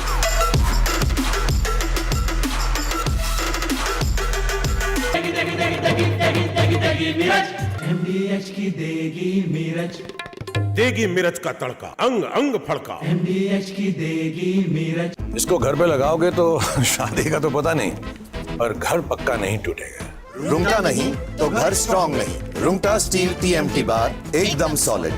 पहाड़ों में एक hiking ship भी बन सकती है।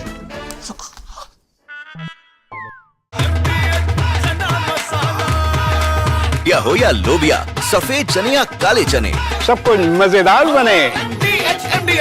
Last night, while the entire national media, the Lutyens media and that corporate media was in deep slumber, only Republic brought you minute-to-minute ground-level coverage of Tahawur Rana's extradition and when he went to the NIA as he was finally brought to India after 17 agonizing years of relentless pursuit by the Indian government. This is the one of a man hunched over, chained, shackled and weak. This is Tahawur Rana, one of the key conspirators in the 26/11 Mumbai attacks. Defeated not by time, but defeated by the will of one man, Narendra Modi. This, ladies and gentlemen, is a Republic Media Network is thrilled to announce an influencer incubator program where you can be a part of creating some world-class content that is nation first and that creates awareness. And Republic is going to give your content the reach. The Positive Influencers program, which aims to bring together diverse set of people from across the country, is going to run from the Republic Media Network campus, which has the largest newsroom in Asia. So what is the wait for? Come and join this revolutionary program.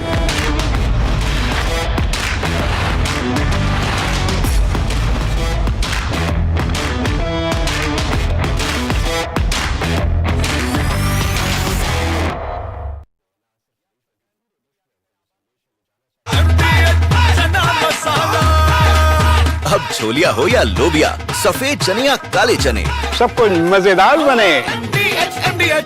Amity has been ranked amongst the top 3% universities globally, a testimony to Amity's globally benchmarked quality. सस्ते वाले दाल मसाले स्वाद हुआ बेकार। MDH की हल्दी मिर्ची धनिया करे कमाल। ये रंग दे, ये खुशबू दे, ये तीखा, ये कम पड़े। क्या निराला MDH masala.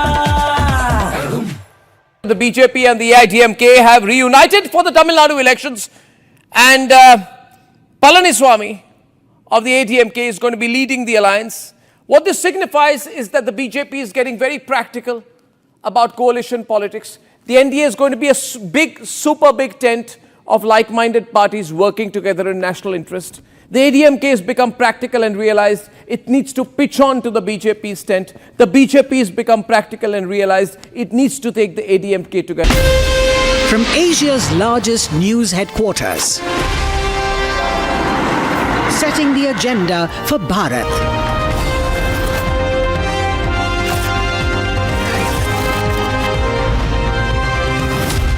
You're watching Republic.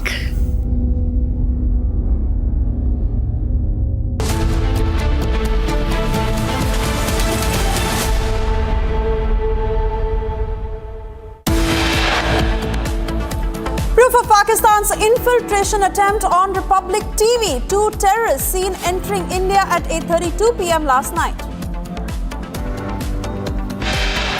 Mega anti-terror operations underway in Jammu and Kashmir's Kishtwar region. Top Jaish commander responsible for 5 deadly terror attacks neutralized.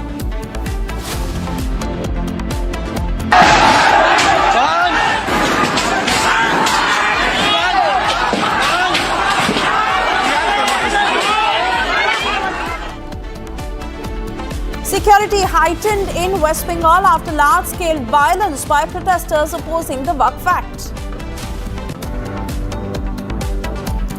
Sources said that Rana may soon be confronted with an important witness, also an aide of David Headley.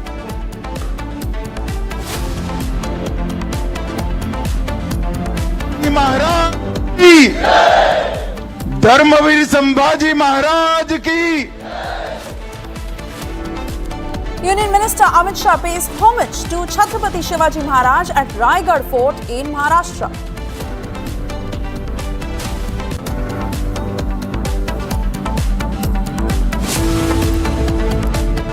Very good afternoon once again, and thank you for tuning in. You're watching Live and Breaking at 1 p.m. I'm Suesha Samt. We begin this edition with more breaking news coming in on Tahawur Rana.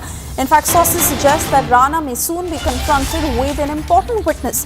The agency has named this witness B. The information related to him has also been kept a top secret. Given the sensitivity of this case,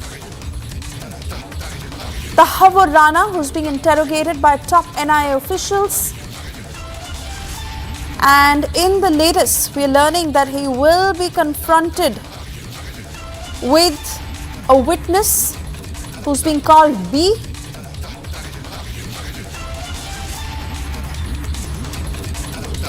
Let me cut across to Piyush with further details on this witness. Over to you, Piyush.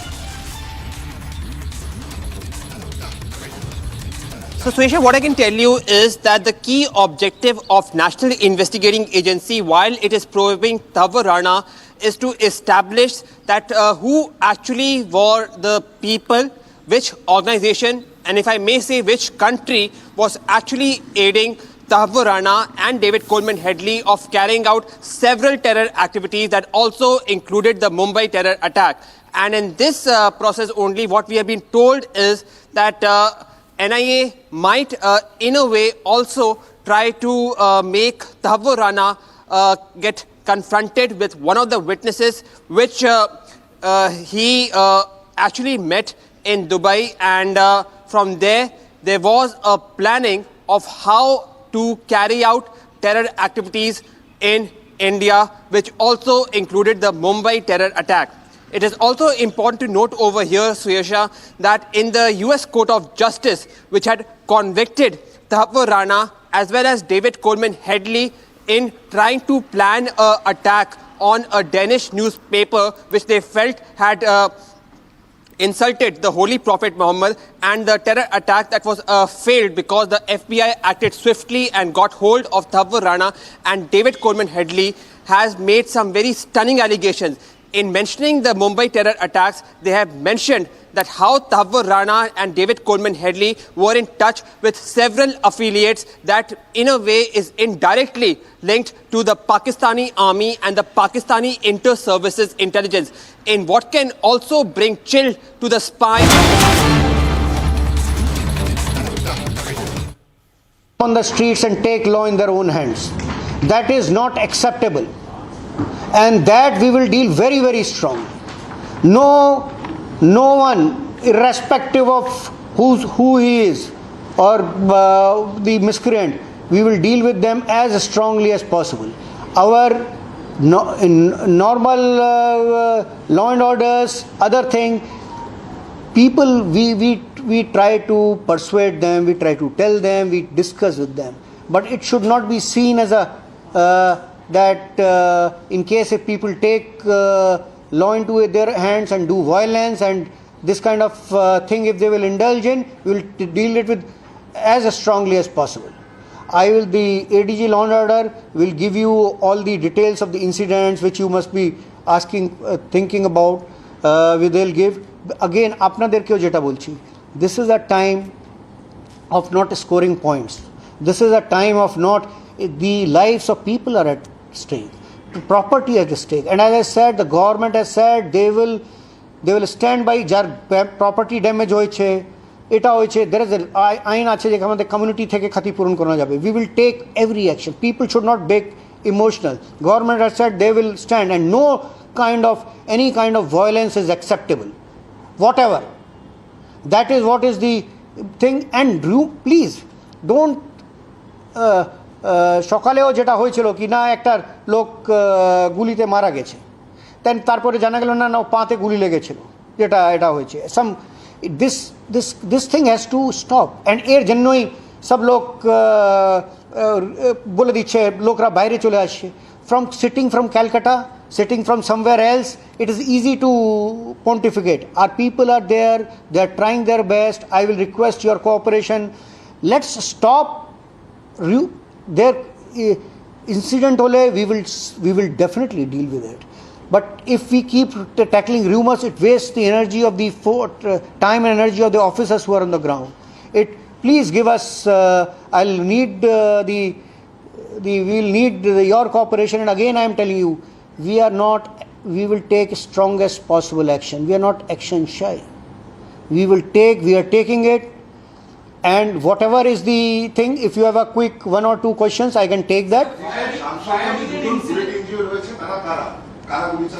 Yeah, we have done what I said. Police uses minimum force. Whatever is required has been done.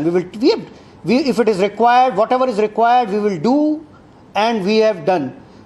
In a firing which has taken place, the people are injured, but nobody has died.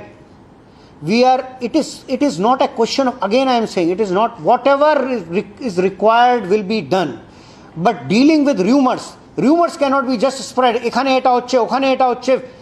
We need to be together at this time, and we don't need to see it through prisms. কি এটা আমি এখানে belong করি তাহলে আমি এই হিসাবে বলবো, আমি এখানে করি তো এইভাবে বলবো। আমাদেরকে যেটা আমরা বলি, আমরা যেটা দরকার আছে we will do. There is no this thing. The violence cannot be allowed, but it doesn't mean that we are dealing with enemies. We police যেটা বলা হয়, police is public, public is police. আমরা কিন্তু এর মানে এটা নেই যারা miscreant আছে they are not included in that. We will take, I've told you, strongest possible action we will take. We will not tolerate any kind of violence. And আপনাকে এটার জন্য গ্রামে দেখে নিউজ চলে যাবে, এটা চলে যাবে, it spreads. People cannot be, our strength is people. তো people যারা যদি এরা rumor বিলিভ করবে, we have a issue there. It is not, again I said, it is not a question of taking credit or taking this thing. We are all doing whatever is possible. Please, again I have told you, we will give you a detail. We will do not only this, even if it is required, we will do it now also, if it is required. It was required at that time, you have not, I am saying it is not a question. Your idea is what? You must understand, you are also part of the society. People are not here, you are here in, should I blame him or him? I am seeing them as people. I am saying we have to protect. Minimum force, whatever is required will be done. There is no shying. Please, the details ADG Launder will give. I am telling you, we will use whatever force, resources, others, we will use whatever is available to us, we will use it effectively. The only thing is rumors have to stop. The damage which has been done, the government will stand by it. We will stand by the people. We will see, right now the idea is we protect property and lives of people. So here it is not this postmortem is, it will, once this is over, we'll review everything. But right now time is to stand together to fight this menace. No violence is required, and police, as I told you, minimum force, whatever is required will be used. There is nothing shying away from that. But we are not trigger happy people. This is how people try to, in couple people will make a statement, it is not about afraid. People who are strong can only use minimum force. যারা ভয় ওরা এলোপাথাড়ি কিছু কাজ করে. We are facing the situation boldly, but we need the cooperation of people. We need the common people, their lives and this thing. আমরা এখানে breaking news করে এটা করে আমরা ওটা করতে পারি, ঠিক আছে? আপনাদের ইন্টারনেট ওখানে বন্ধ আছে, কিন্তু আপনাদের তো টিভি তো পৌঁছাচ্ছে ওখানে। লোকের দায়িত্ব আমাদের আছে, লাইফের আর এটার আমরা দেখব কারো প্রত্যেক লোকের লাইফ আর এটা সুরক্ষিত থাকে, এটা আমাদের রেসপন্সিবিলিটি আছে। আমরা আপনাদের মাধ্যমে লোকের সহযোগিতা চাইছি। আপনারা রিউমারে বিলিভ করবেন না। We are there, we are doing, will do whatever is required. That is what. Please please please, we are doing, that's what I'm saying. Apnara, whatever is required to be done is being done there. The details ADG Law and Order will give. We are doing it. The only thing we are worried about, যেটা আমি বলছি গতকাল থেকে শুনছি কি এটা rumors and half বলবো না বলকি বেশিরভাগ have turned out to be false and which takes our resources. So anything which confirm, we will confirm this. And right now, the first is what? Priority, protecting people and their property. That is what our first this thing is. I think I'll, Javed, you give the details. Sir, DGP sir, একটা question. 3-4 দিন আগে জঙ্গিপুর পিডিতে একই রকম incident হলো, আপনারা ওখানে কন্ট্রোলে আনলেন। তারপর স্যার আবার সুতিতে শামসেরগঞ্জে এই একই পরিস্থিতি হচ্ছে স্যার। এটা জন্য যেটা আছে আমি যেটা বলছি, that is why your role and the role of people is important. Rumors can be very bad. As I said, you cannot, it is not a police is not like army which can spread to all the area. We have to, if people get panicked, people লোককে এটা বলে দেওয়া কি তোমার সব কিছু চলে যাচ্ছে, তোমার উপরে অ্যাটাক করে দেওয়া হচ্ছে, ও তো দেখছে না, ও কথা শুনে যদি নিজের হাতে আইন তুলে নিচ্ছে। আমাদেরকে ফার্স্ট রিউমার মঙ্গারিং এটা স্টপ করতে we will have time, because people's lives and property is at stake. We have to, and যারা ব্যাড এলিমেন্ট আছে ওটা কাউকে, when I say কাউকে, we will not leave. Yesterday also we have made lot of arrests. We will not leave anyone. We are not doing randomly. He's imploring that there needs to be a full stop on the fear mongering or the rumor mongering. He's assuring action. He's saying that they won't leave a single person responsible for the vandalism, for the all-out uproar on the streets of Bengal. Right now we have to control situation, make it this thing. She's asking me, is it under control? It is under control, but at the same time, can I say it will be controlled in next minute? We, in the morning, yesterday evening, everything was this thing. Night, in the morning, there was an unfortunate incident. And ওটাও এর জন্য হয়েছে because some people are thinking কি এটা করবে ও এটা করবে, that is what is this thing, কি না এরা করছে। and তারপরে থেকে লোকরা some people take law in their hand out of fear, out of anxiety. We have told them that violence is not acceptable. I am appealing through you all, কোনো রকম আইনে যদি আমরা আপনাদের সুরক্ষার জন্য আছি, আমরা যদি কারো দরকার আছে, যদি কাউকে প্রাণ দিতে হয় আমরা আগে থাক, আমাদের that is our duty. But that he's ready to put his life on the line to protect the people, to protect the innocents who are caught in the crossfire of the all-out protest that is marring the streets of Bengal. Emotion sange jano play na, it will cause this. We need your help and details. He's imploring the people of West Bengal to cooperate with him.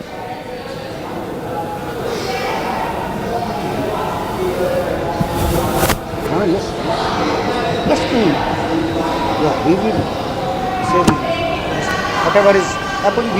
We don't have to shy away from, we cannot shy away from things, but at the same time যেটা আমি বলছি, incident যেটা আছে, ইনসিডেন্টগুলো যেটা আছে, we have to understand. আপনারা এখান থেকে বললে ব্রেকিং নিউজ করবেন या কেউ অন্য কিছু করবে, অন্য কারো বক্তা দেখাবেন, it is very easy to do sitting from here. You see, we are playing with the lives of people. Let's not emotion ke o korar darkar nahi amaderke eta korbe, and we will get time. You will get time to scrutinize our actions later. I am not saying that we should not explain ourselves. Yes, but this is not the time.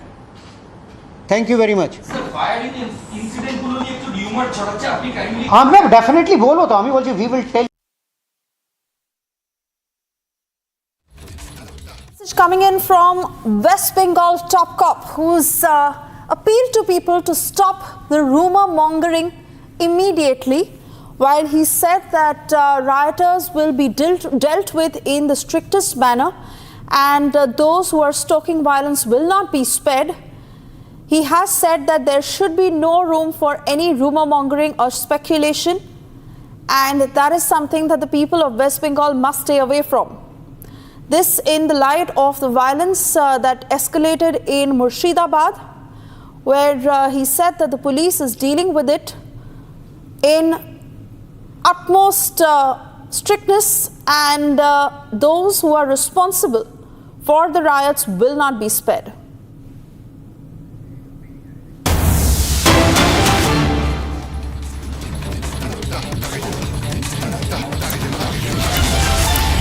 Meanwhile, West Bengal LOP Showdown Adhikari has written to Railway Minister requesting to hand over multiple incidents of vandalism at railway stations in Murshidabad districts.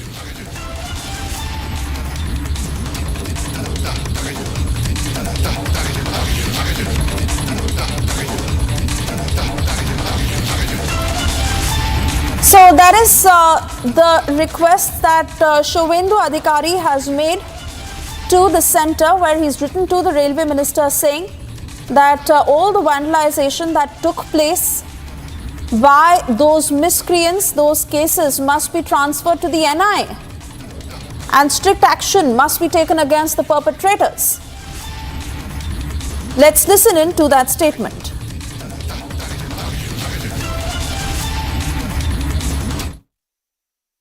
Police चुपचाप हाथ में हाथ धरे बैठे हुए है, police कुछ नहीं कर रही है। अमित शाह जी से और उनके मिनिस्ट्री से बातचीत हो रही है लगातार। कल रात को भी माननीय गृह मंत्री जी ने पूरी विषय में जानकारी ली। आज उनके ऑफिस से लगातार मेरे साथ संपर्क में, अभी भी मैं गाड़ी में आ रहा था तब भी बात हुआ 2 बार।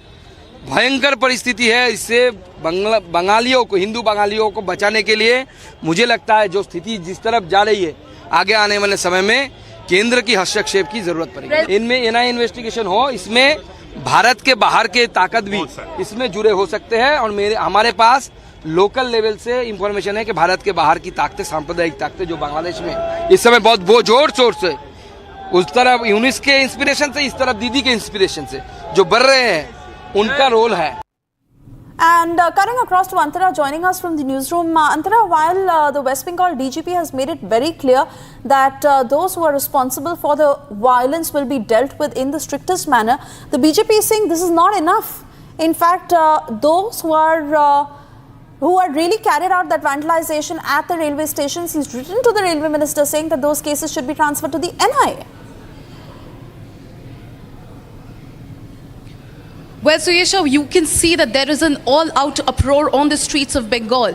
People are vandalizing shops, they are torching cars, there are billows of smoke billowing out of those torched cars. And now we are coming to know that LOP Showdown Adhikari has written to the Minister of Railways, Ashwini Vaishnav, to take stock of the situation and to transfer all these cases to NIA. While Showdown Adhikari says, and he has made it clear, that the police is not doing anything. Just a short while ago, we heard DGP of Bengal saying that they are taking the stock of the situation. In fact, he implored to the people that there needs to be a full stop to the rumor mongering. Now, this also comes as Governor of Bengal, C.V. Anand Bose, lamented on the issue. He has also demanded Mamata-led TMC government to take accountability of the situation. All of this comes as Bengal witnesses back-to-back protests, shops are being vandalized, vehicles are being torched, and there is an all-out massive uproar on the streets of Bengal in the Murshidabad district. So, Yesha, back to you. All right, Antara, many thanks for getting us the latest. Of course, we keep coming back to you for further updates. For the moment, we move on. Yes, reacting to the controversy surrounding his earlier remarks on Tahawur Rana, Congress leader Udit Raj, who's clarified his position, he stated that Tahawur Rana had a major role, but others were also involved. David Headley should also be brought back. He issued this clarification claiming that his words were twisted. This after he trivialized how India had made every effort to extradite Tahawur Rana and bring him to face the law. Listen into that statement.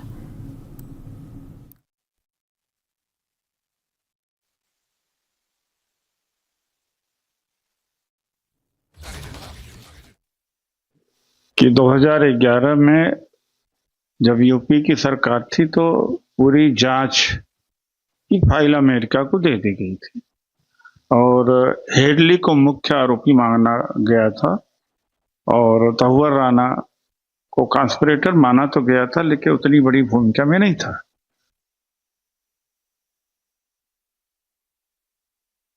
बात नहीं है major role क्यों नहीं था, लेकिन औरों का भी रोल था। हेडली को भी लाना चाहिए और मैंने हमेशा ये कहा कि कैपिटल पनिशमेंट दिया जाना चाहिए, स्पीडी ट्रायल के द्वारा फांसी पर लटका दिया जाना चाहिए तहव्वुर राणा को। हमेशा कहा, लेकिन कुछ जगहों पर देखा गया कि उसको ट्विस्ट कर दिया गया है और यह उम्मीद भी किया जा सकता है गोदी मीडिया से, मैं क्या कह सकता हूँ, लेकिन मेरा बयान सही बयान नहीं है। मेरा सही बयान उस समय भी था, आज भी, कि स्पीडी ट्रायल करके उसको पनिशमेंट दिया जाना चाहिए, फांसी पर लटका दिया जाना चाहिए। Meanwhile, another Congress leader who's taken it a step further. More breaking news coming in of how veteran Congress leader Digvijay Singh has claimed credit over Tahawur Rana's extradition. He said that Rana's extradition was only possible because UPA government put his name in the investigation at the right time.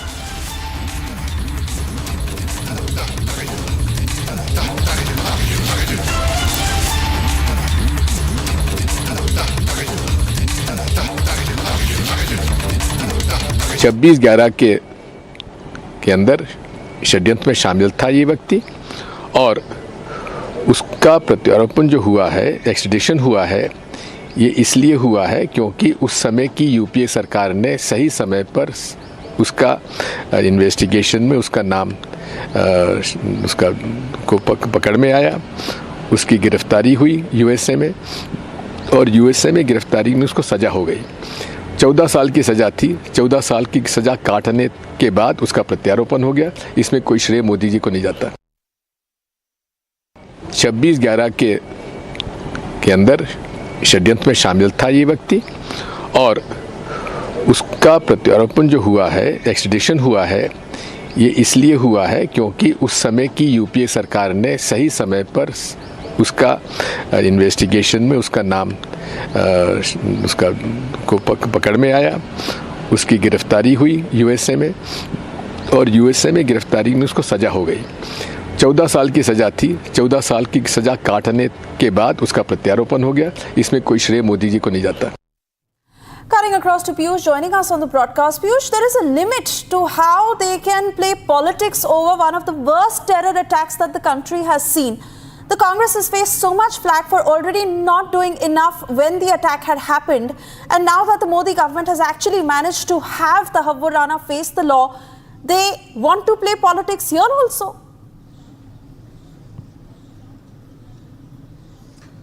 So yes, Suesha, what I can tell you is that the politics which is being played as far as taking credit of the extradition of Tahawur Rana is somewhat of a setback, and one may expect that as the investigation now is ongoing of trying to establish the link of Tahawur Rana with Pakistani army in the inter-services intelligence and all those people that had aided Tahawur Rana and David Coleman Headley of trying to plot sinister terror attacks in Bharat, even after the Mumbai terror attacks, now should not be derailed because of the politics being played. Having said that, there is no denying the fact that extradition of Tahawur Rana is one of the big achievements of the government, and perhaps the opposition and the then ministers of the UPA government realized that in a way they had fell short of not being able to extradite Tahawur Rana and David Coleman Headley. Yes, one would say that as of now, the Indian government is still not being successful in getting hold of David Coleman Headley through the extradition process. We hope that in the coming years that process also can be done, and we may also get David Coleman Headley back to India and get him convicted as per the court of law.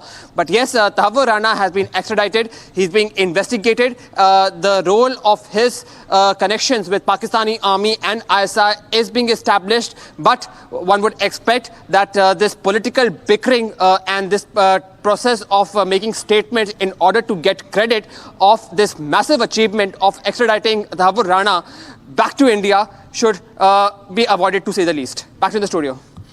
All All right, Piyush, many thanks for getting us those details, of course, and we continue to track all the reactions coming in. For the moment, we also get you the other top stories we're tracking for you in brief. These are stories from across the country on Bharat in 2 minutes. This week on Get Me Right, the death of Hurriyat in Kashmir foretold. Is separatism past its use-by date in the valley? Also, how the change of guard in the Communist Party of India Marxist does not change much for India's left. And the Congress's feeble attempts at retrieving Sardar Patel's legacy yet again might not succeed. And finally, is Trump facing heat from some of his corporate backers on his tariff policy? We take a look at it through the prism of Musk-Navarro spat. Join me this weekend only on Republic TV.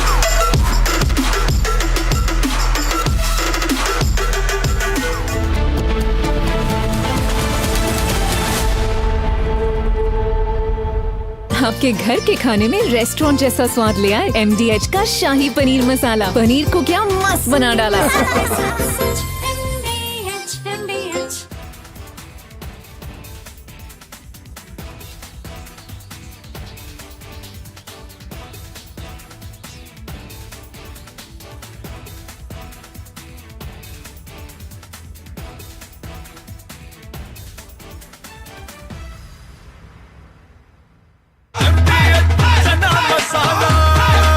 अब छोलिया हो या लोबिया, सफेद चने या काले चने, सब कुछ मजेदार बने। Last night, while the entire national media, the Lutyens media and that corporate media was in deep slumber, only Republic brought you minute-to-minute ground-level coverage of Tahawur Rana's extradition and when he went to the NIA as he was finally brought to India after 17 agonizing years of relentless pursuit by the Indian government. This is the one of a man hunched over, chained, shackled and weak.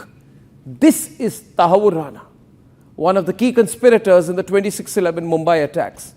Defeated not by time, but defeated by the will of one man, Narendra Modi.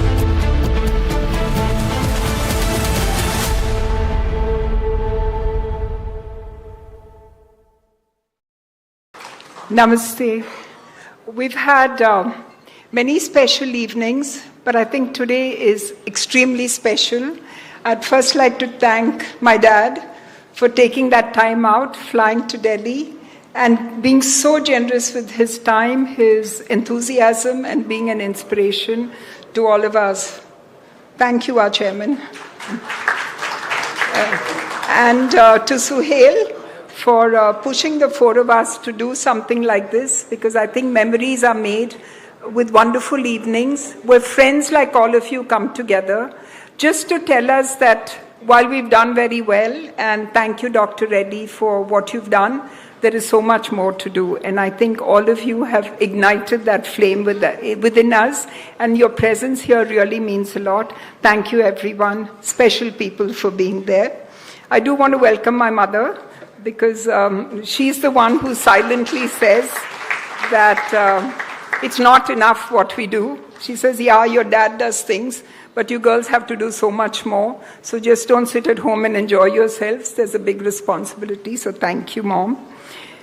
Especially on the day of Ram Navami, I think it's a day for us to really gather in gratitude and in reverence, because Lord Ram taught us so many things, and more than anything else, the courage, the valor, and the deep belief in truth, because truth is what really stands us in good stead. And that's probably what happened with my dad. He left a very good practice in the US to come back to India only because his father told him, it doesn't matter what you do, you have to be here to serve your country. So that's what made him come back with one wife, 4 daughters, just a washing machine and a car, and that's what started this whole healthcare revolution.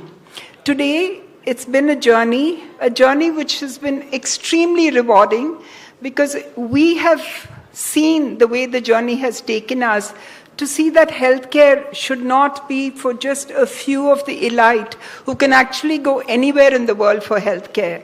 If healthcare can reach every person in every remote location, that is what the mission and that is what the journey is all about.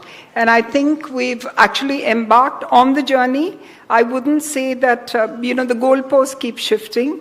But if we can make us proud as Indians, if we can make India proud, that people like all of you in the gathering who've built enormous industries, people who've taught us the right way of doing things, if we can follow that lead and make a difference, I think that will be a job well done.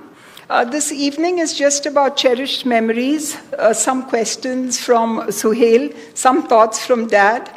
And I'm sure he's excited to share all the learnings.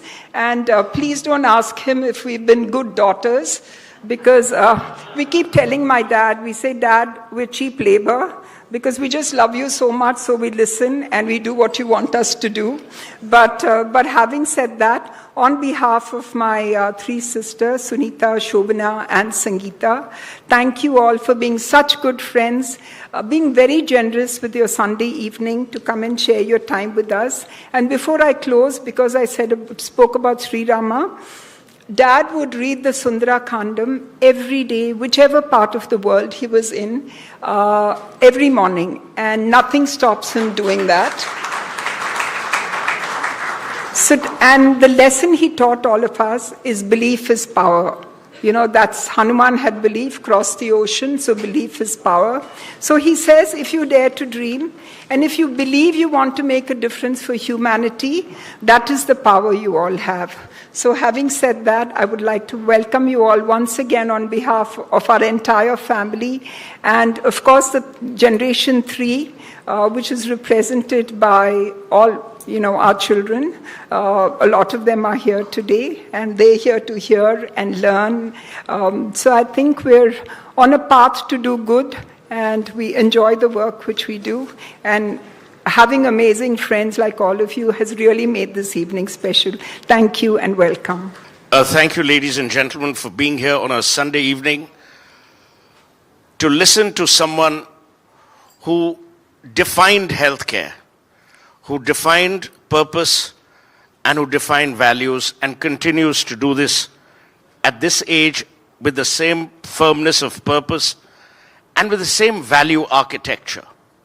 And that's why I think India is blessed. When you have people who are driven by a value architecture that is purposeful, that is driven by the need to serve, and where they see service as a privilege.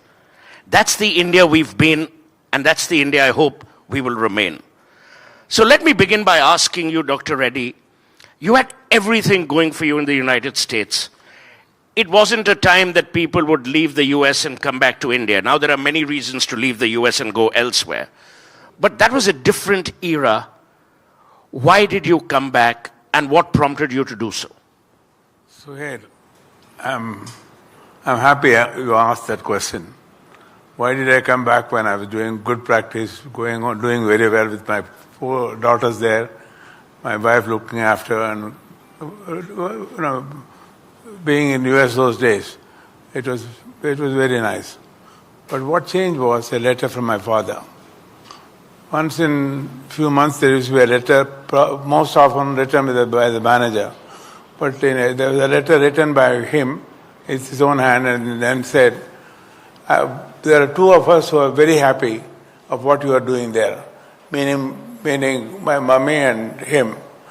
If you can do something back home, what will that be? He didn't say come back. But my big boss, Mrs. Reddy, Sucharita, she immediately said, I think we should go back. Fortunately, my 4 daughters, whom you all now recognize, Preeta, Sunita, Sangeeta, and Shobana, they were all below 12. Nobody could protest. And when I went back and said, I'm leaving, selling my practice and the hospital, they said, no, you can't leave. I said, I'm sorry, I've decided, and I would leave in 30 days. So that's how we came back. So it is because I think that's very little I thought we could do to give back to the parents. So my coming back is predominantly because of the love and affection my parents have given me. And I was back here. Now we are here from the village to Delhi. And when you came back, just for many of the young people here, what was the healthcare situation in India? What was the healthcare scenario in India? I was very troubled when I came back to see, because before I left, there was a government hospital, charitable hospitals going on doing the healthcare. But in the decade when I was not here, that's where there was a shift in the way healthcare was given, using the newer developments, newer technology, and that was not absent, and people were absolutely this one. I started in a private hospital, but I could see that people were desperate, because there was only, if suppose somebody I'm a cardiologist, I used to see my patients. To some extent, we can help them. But after some time, if they don't respond to medical treatment, they need intervention. Those days it was only a surgery. So most of the patients I used to send to Dr. Denton Cooley, who is a very dear friend of mine.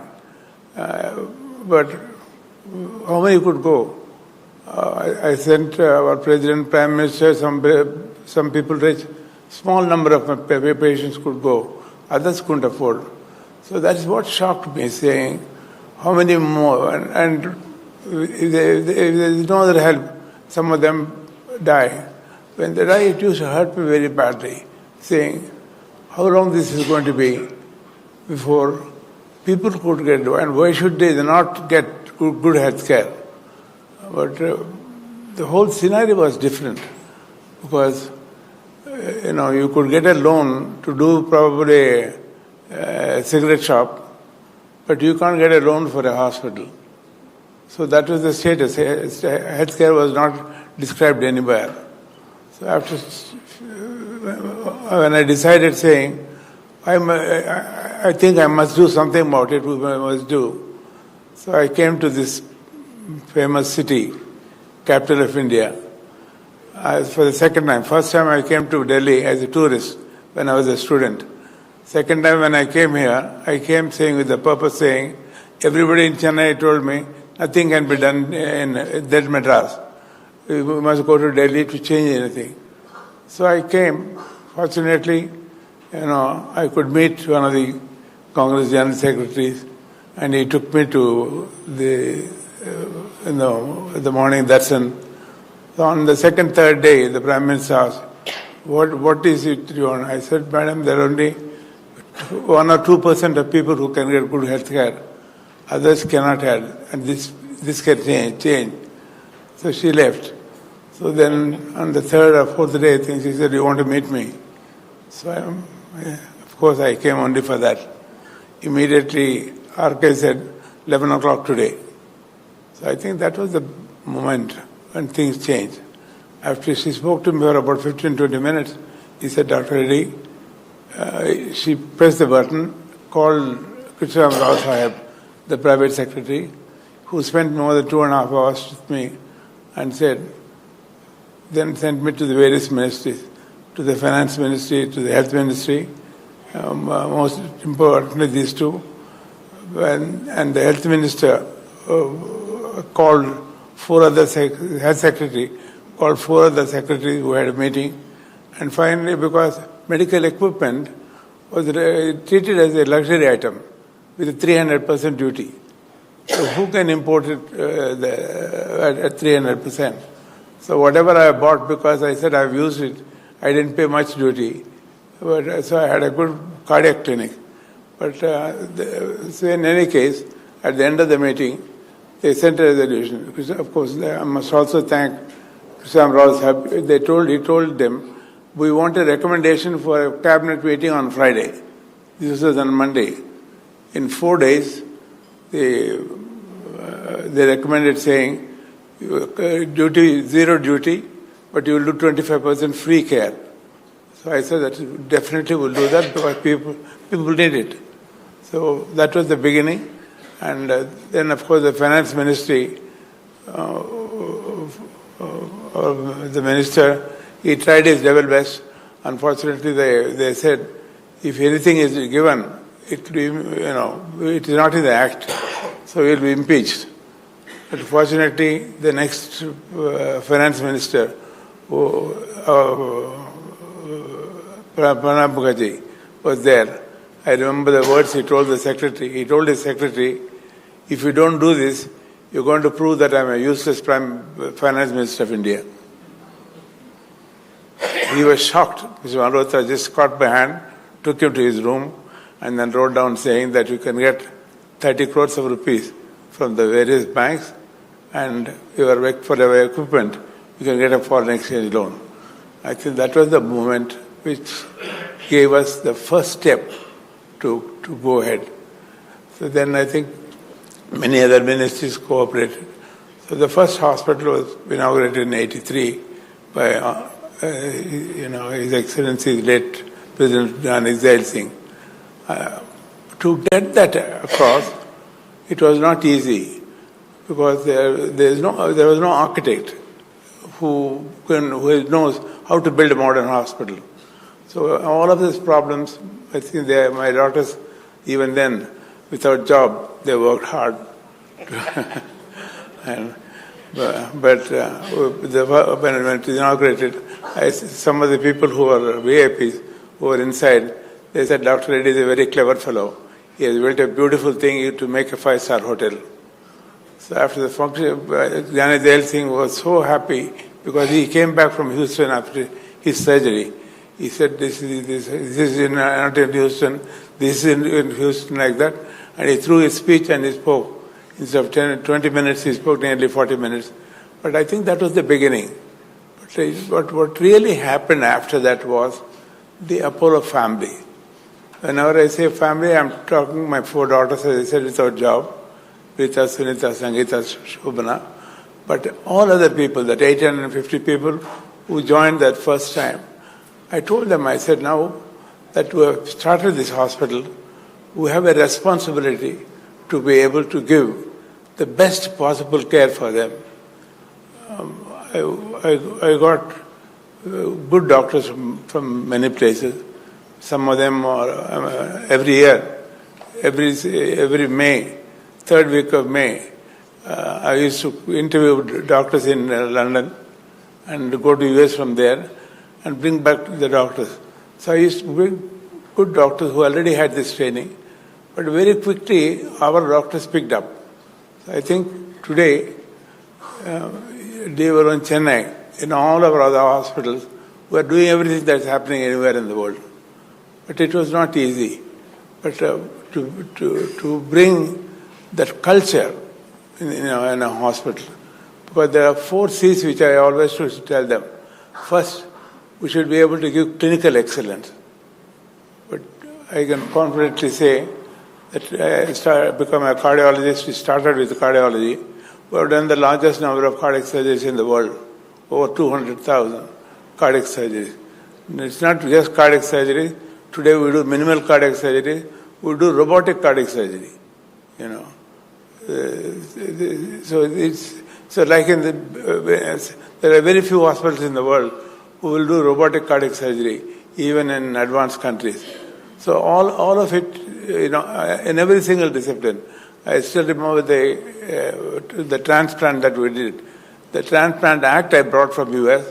It took me almost 6 months to get it around, and finally it got passed on a day when the Parliament was called to impeach Mr. Session, who was the election commissioner. Yeah.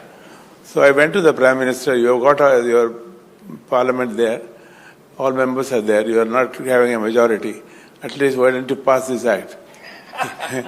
He said, yes, I promised Dr. Reddy. So that's how the act was passed.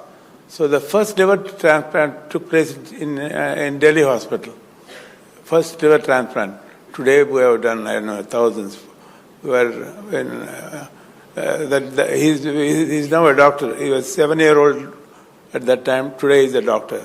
So that is the happiness which is transformed. I mentioned about one patient. In heart transplant, for example, we have done heart, lung, liver transplant, all three together. There's a patient who came last month from US, from Minnesota. He told me, Dr. Reddy, I am now 10 years younger, I'm 10 years richer.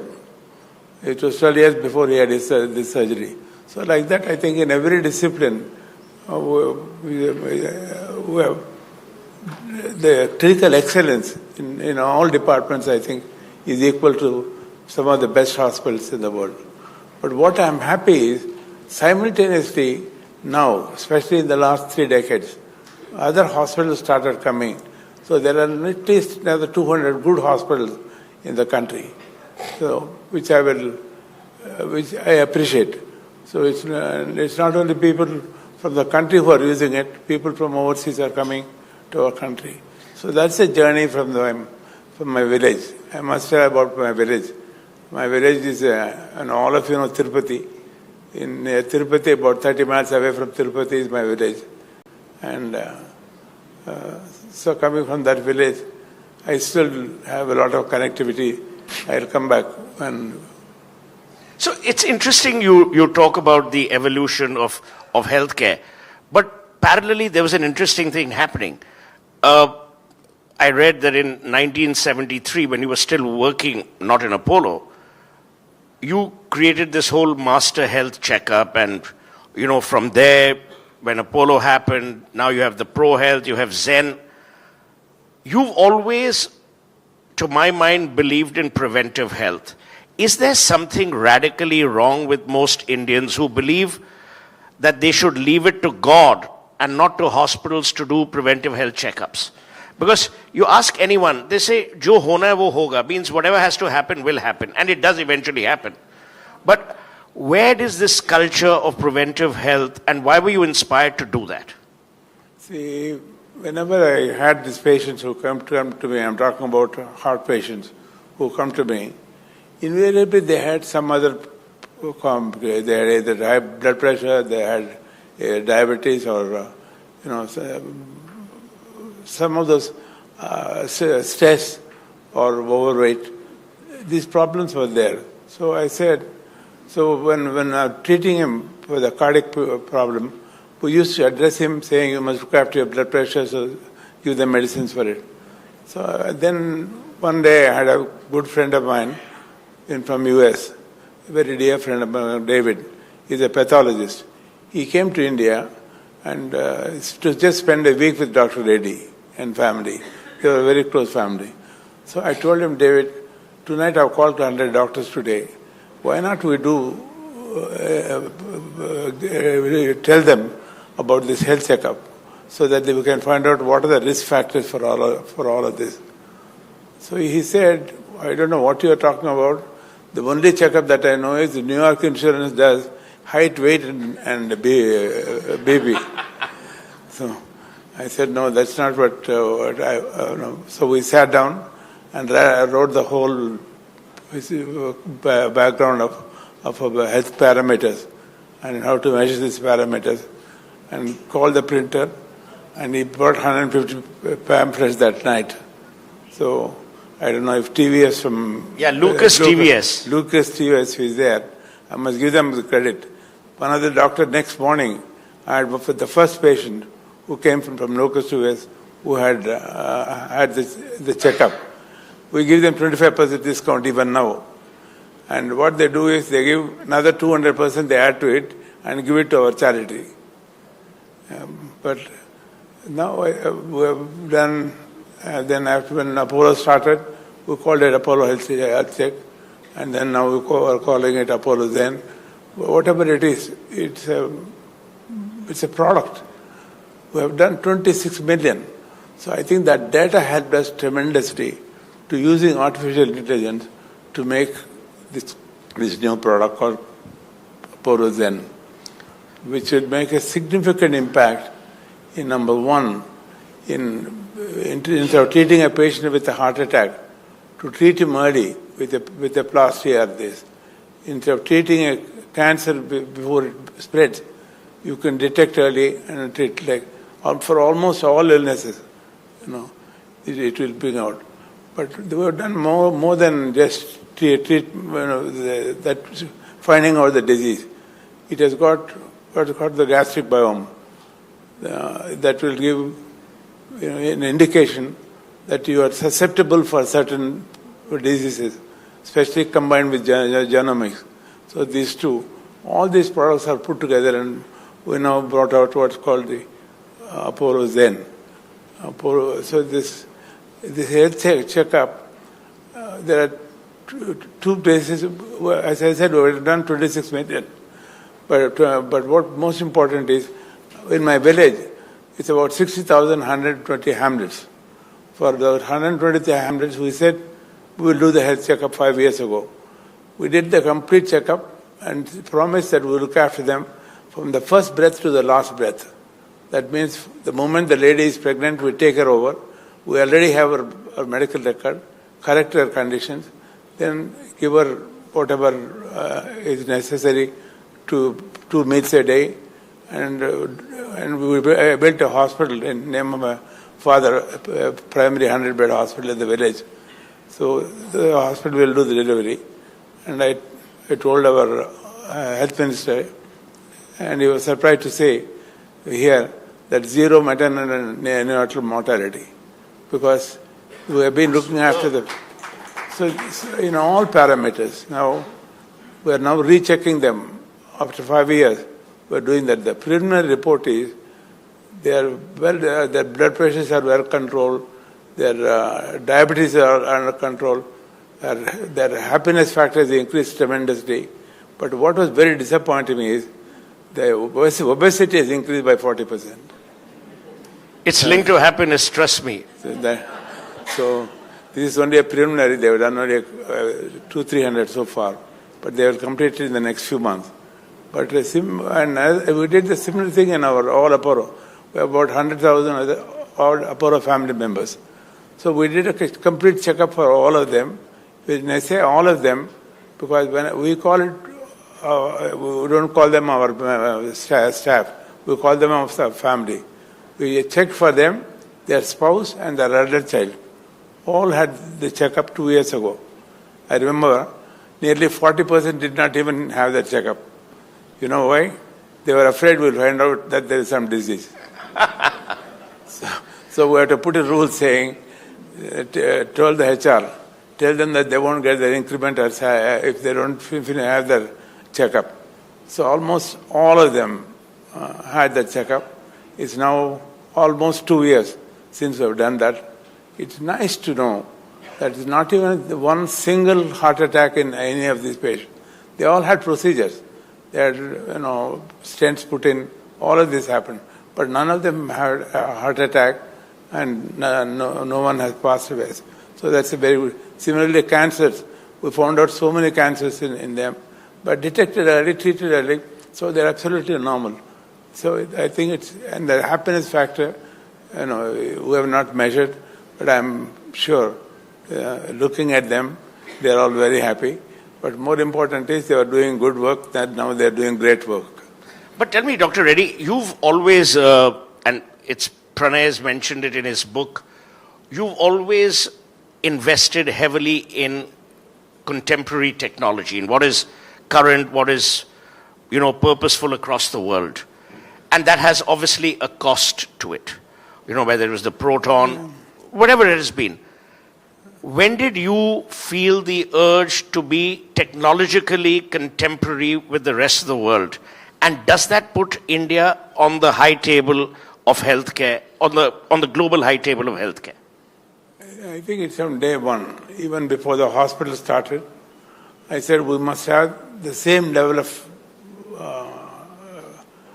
technological backup so that our doctors will be able to give the similar outcomes for patients. So the first CT in the country is bought by me. Today there are about over 2,000 odd cities in the country. First MRI is bought by Apollo, and today there are about 700 minimum, 1,000 there. But most important is, you talked about proton. We brought the proton about just before the COVID came. They took 3 years for me to give me permission, to get permission for the clearance. So anyway, the proton came, then COVID came. Now it's for the last 4 years. They are working well. All the rooms are full. About 40% are international patients, and 60% are from all parts of the country. But now we have decided that we'll put one in Hyderabad, one in Delhi. So Delhi, we are opening a new hospital in Gurgaon. It will come into that hospital. So next year, when the hospital is open, it will also have a proton. In Hyderabad, probably in the next 6 months, less than 1 year, we will have one proton there. But I think technology absorption is what we did. Like, for example, here, a few months ago, we bought the latest technology for head and neck cancers. Simple room, ordinary room. You don't have no precautions, nothing. You can walk in, and if it is simple cancers in the head and neck, cancers could be removed. That's in our hospital here. So like that, technology, in every bit of it we have used. For example, CAR T cells, the latest treatment for cancers. We were the first in the country, first to do a clinical trial, then actually we were treating patients. Of course, the cost was very high. It is 1 crore. Fortunately, it's now come down to about 55,000. But I think this is where, in every single aspect of the thing, the cost was our concern. So this is, I said 5 C's on Apollo. First is the clinical excellence. Second and third is care and compassion. This is, we can't find in any hospital anywhere in the world, the care, compassion that we give. And finally, cost benefit. A bypass surgery is not $50,000, it is $5,000. And our outcome is, for an ordinary person, is $5,000. Somebody who is in a deluxe room, he'll pay $15,000. But the outcomes for both are the same. Our outcome, if Cleveland Clinic is referred as the number 1 in US. They're made first year 1 year survival is 98.5%. Apollo is 95.8%. 1 year survival. So in a way, in almost all disciplines, this was done. In the transplant, as I told you, there's just now a patient from Turkey had come. 2.5 years he waited because there's in Transplant Act, there's a rule: if the organ cannot be given to any outsider, first the state, then the country, then if the foreign patient should wait if there is no other taker. So fortunately, after 2.5 years, he got the transplant, and his whole family flew from Turkey. So like that, I think in everything that we do, in transplants, we are number 1 in the world, having done over 22,000 heart transplants. So in all of these, in robotic surgeries, not robotic surgeries, previously we started with for the urinary tract, uterus and things like that. Now we're doing robotic cardiac surgery. Recently we had a banker who was over 84-year-old, couldn't walk 4 feet without oxygen. So he came to the hospital. Even doing angiogram was risky. So they agreed. We did that, and then they did the robotic cardiac surgery. He's perfectly well. So the Prime Minister launched Ayush Bharat, but what was very interesting, and perhaps it wasn't or it isn't communicated as much as it should, and you were involved with this, the healing missions and the Heal in India.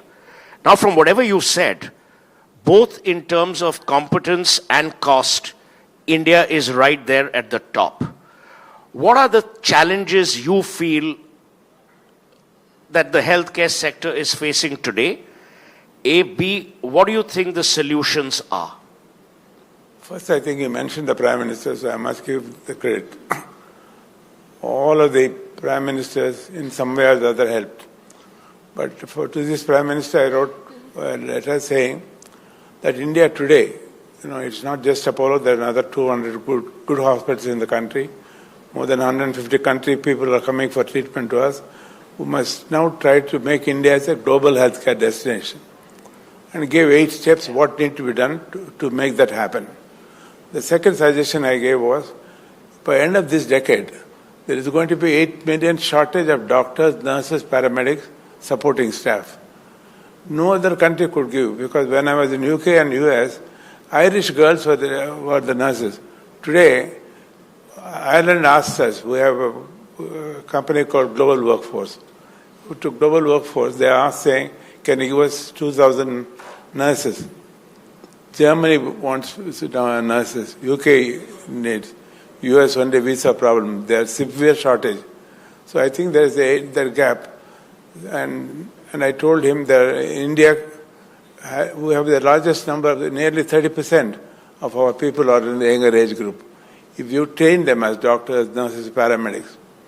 But I must admire not that hearing that he gave us for over an hour, for my 4 daughters, and my wife also was there, but the way he acted, almost the next minute, the various ministries started getting this letter, how to activate this.